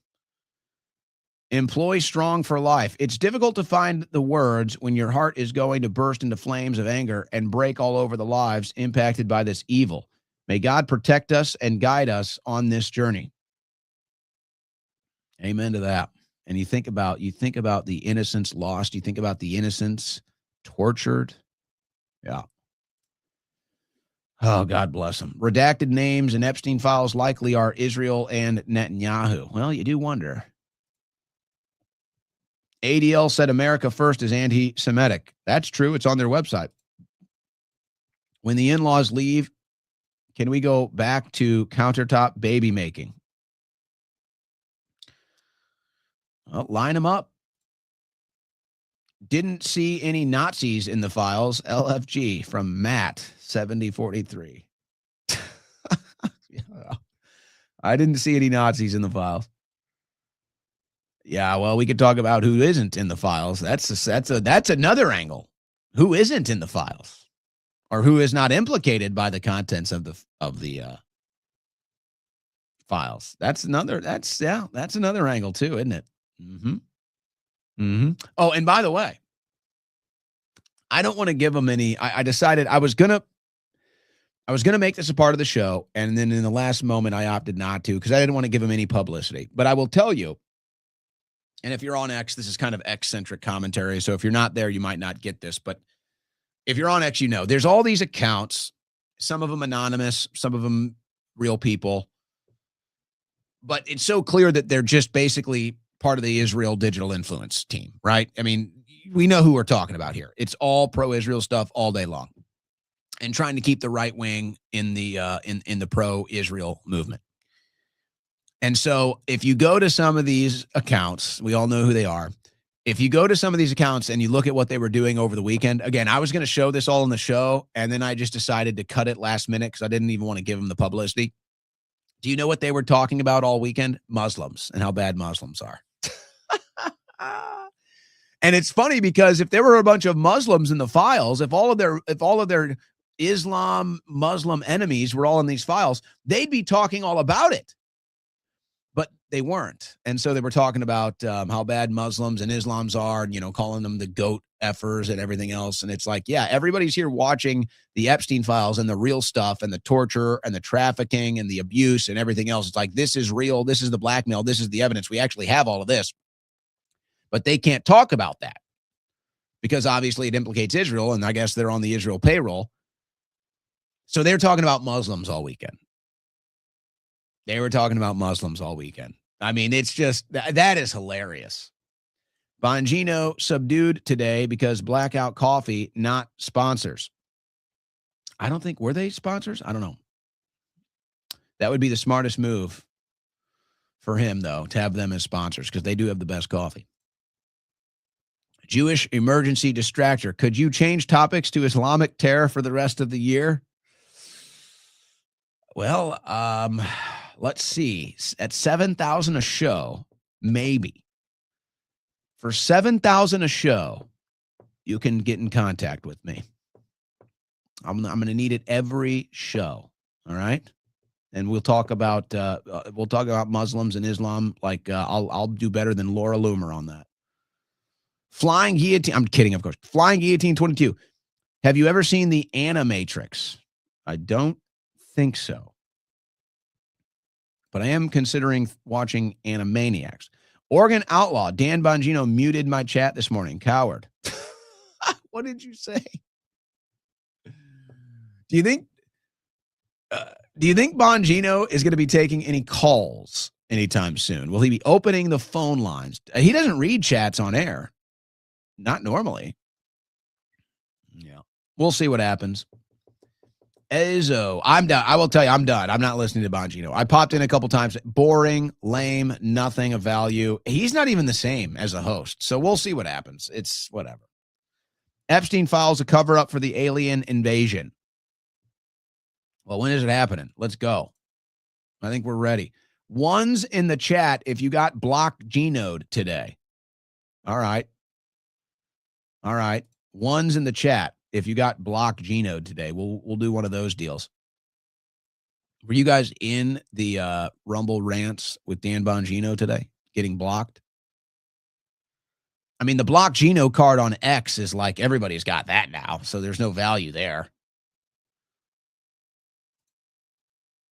Bongino used to plug Blackout's cold brew cans. I've never tried their cold brew. I'm not a big cold brew guy.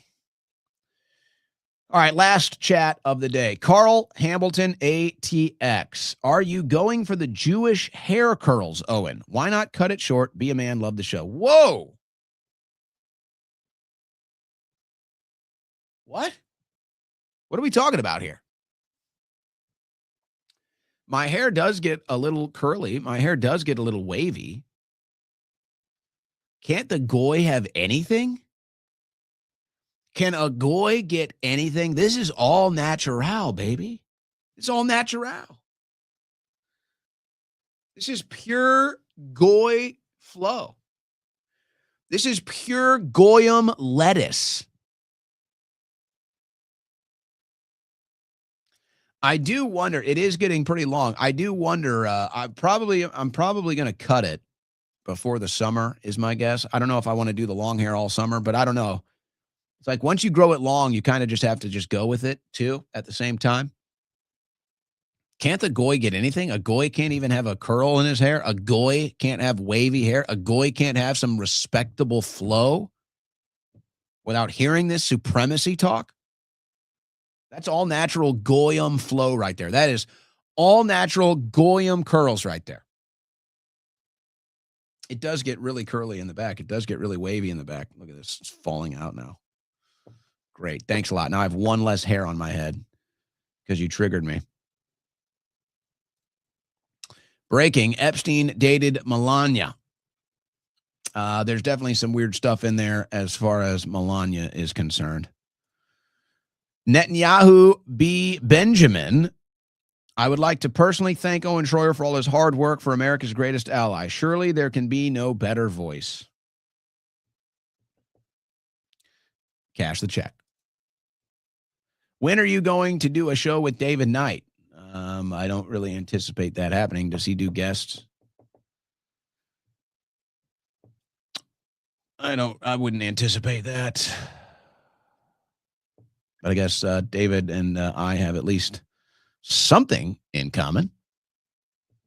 You know what I mean? All right, guys.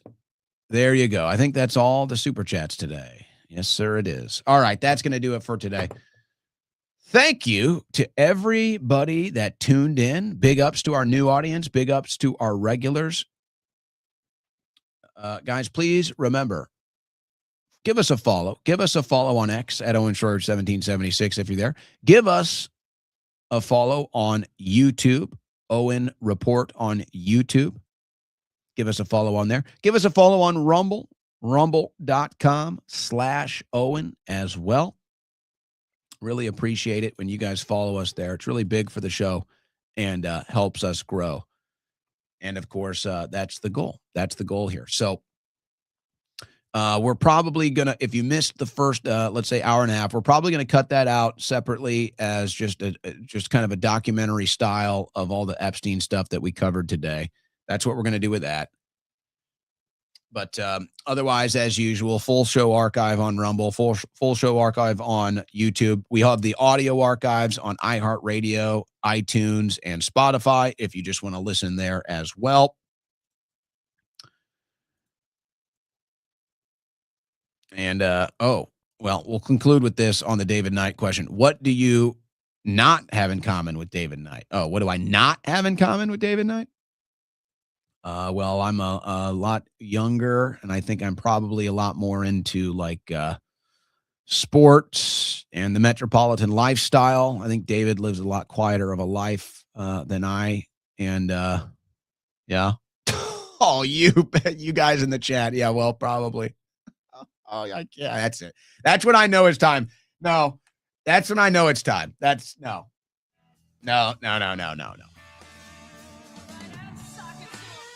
Hit up Rift TV. Yeah, maybe when I'm in Miami. If we do a Miami trip. If you guys want me to do a Miami trip, should I do a fundraiser for a Miami trip? I announced last week how we're going to do this. If I do a fundraiser for a Miami trip and you guys fund it, then I'll do Rift TV. I'll do Myron Gaines, Luke Radowski, all those great guys out there in Miami. I'll hit them all up. Anybody else who's out there, we'll hit them up. All right, how about that? But I got to go. I just saw some of your chats. That when I see stuff like that in the chat, it's like, that's it. Nope. That's time to call it a day. So, 21-hour break for the show. Do we have anything special tomorrow? No, I just got legal meetings. We have an Ask the Doctor Wednesday. I got a guest on a show Thursday. It's going to be a busy week, guys. Thanks, everybody, for tuning in. God bless. Godspeed.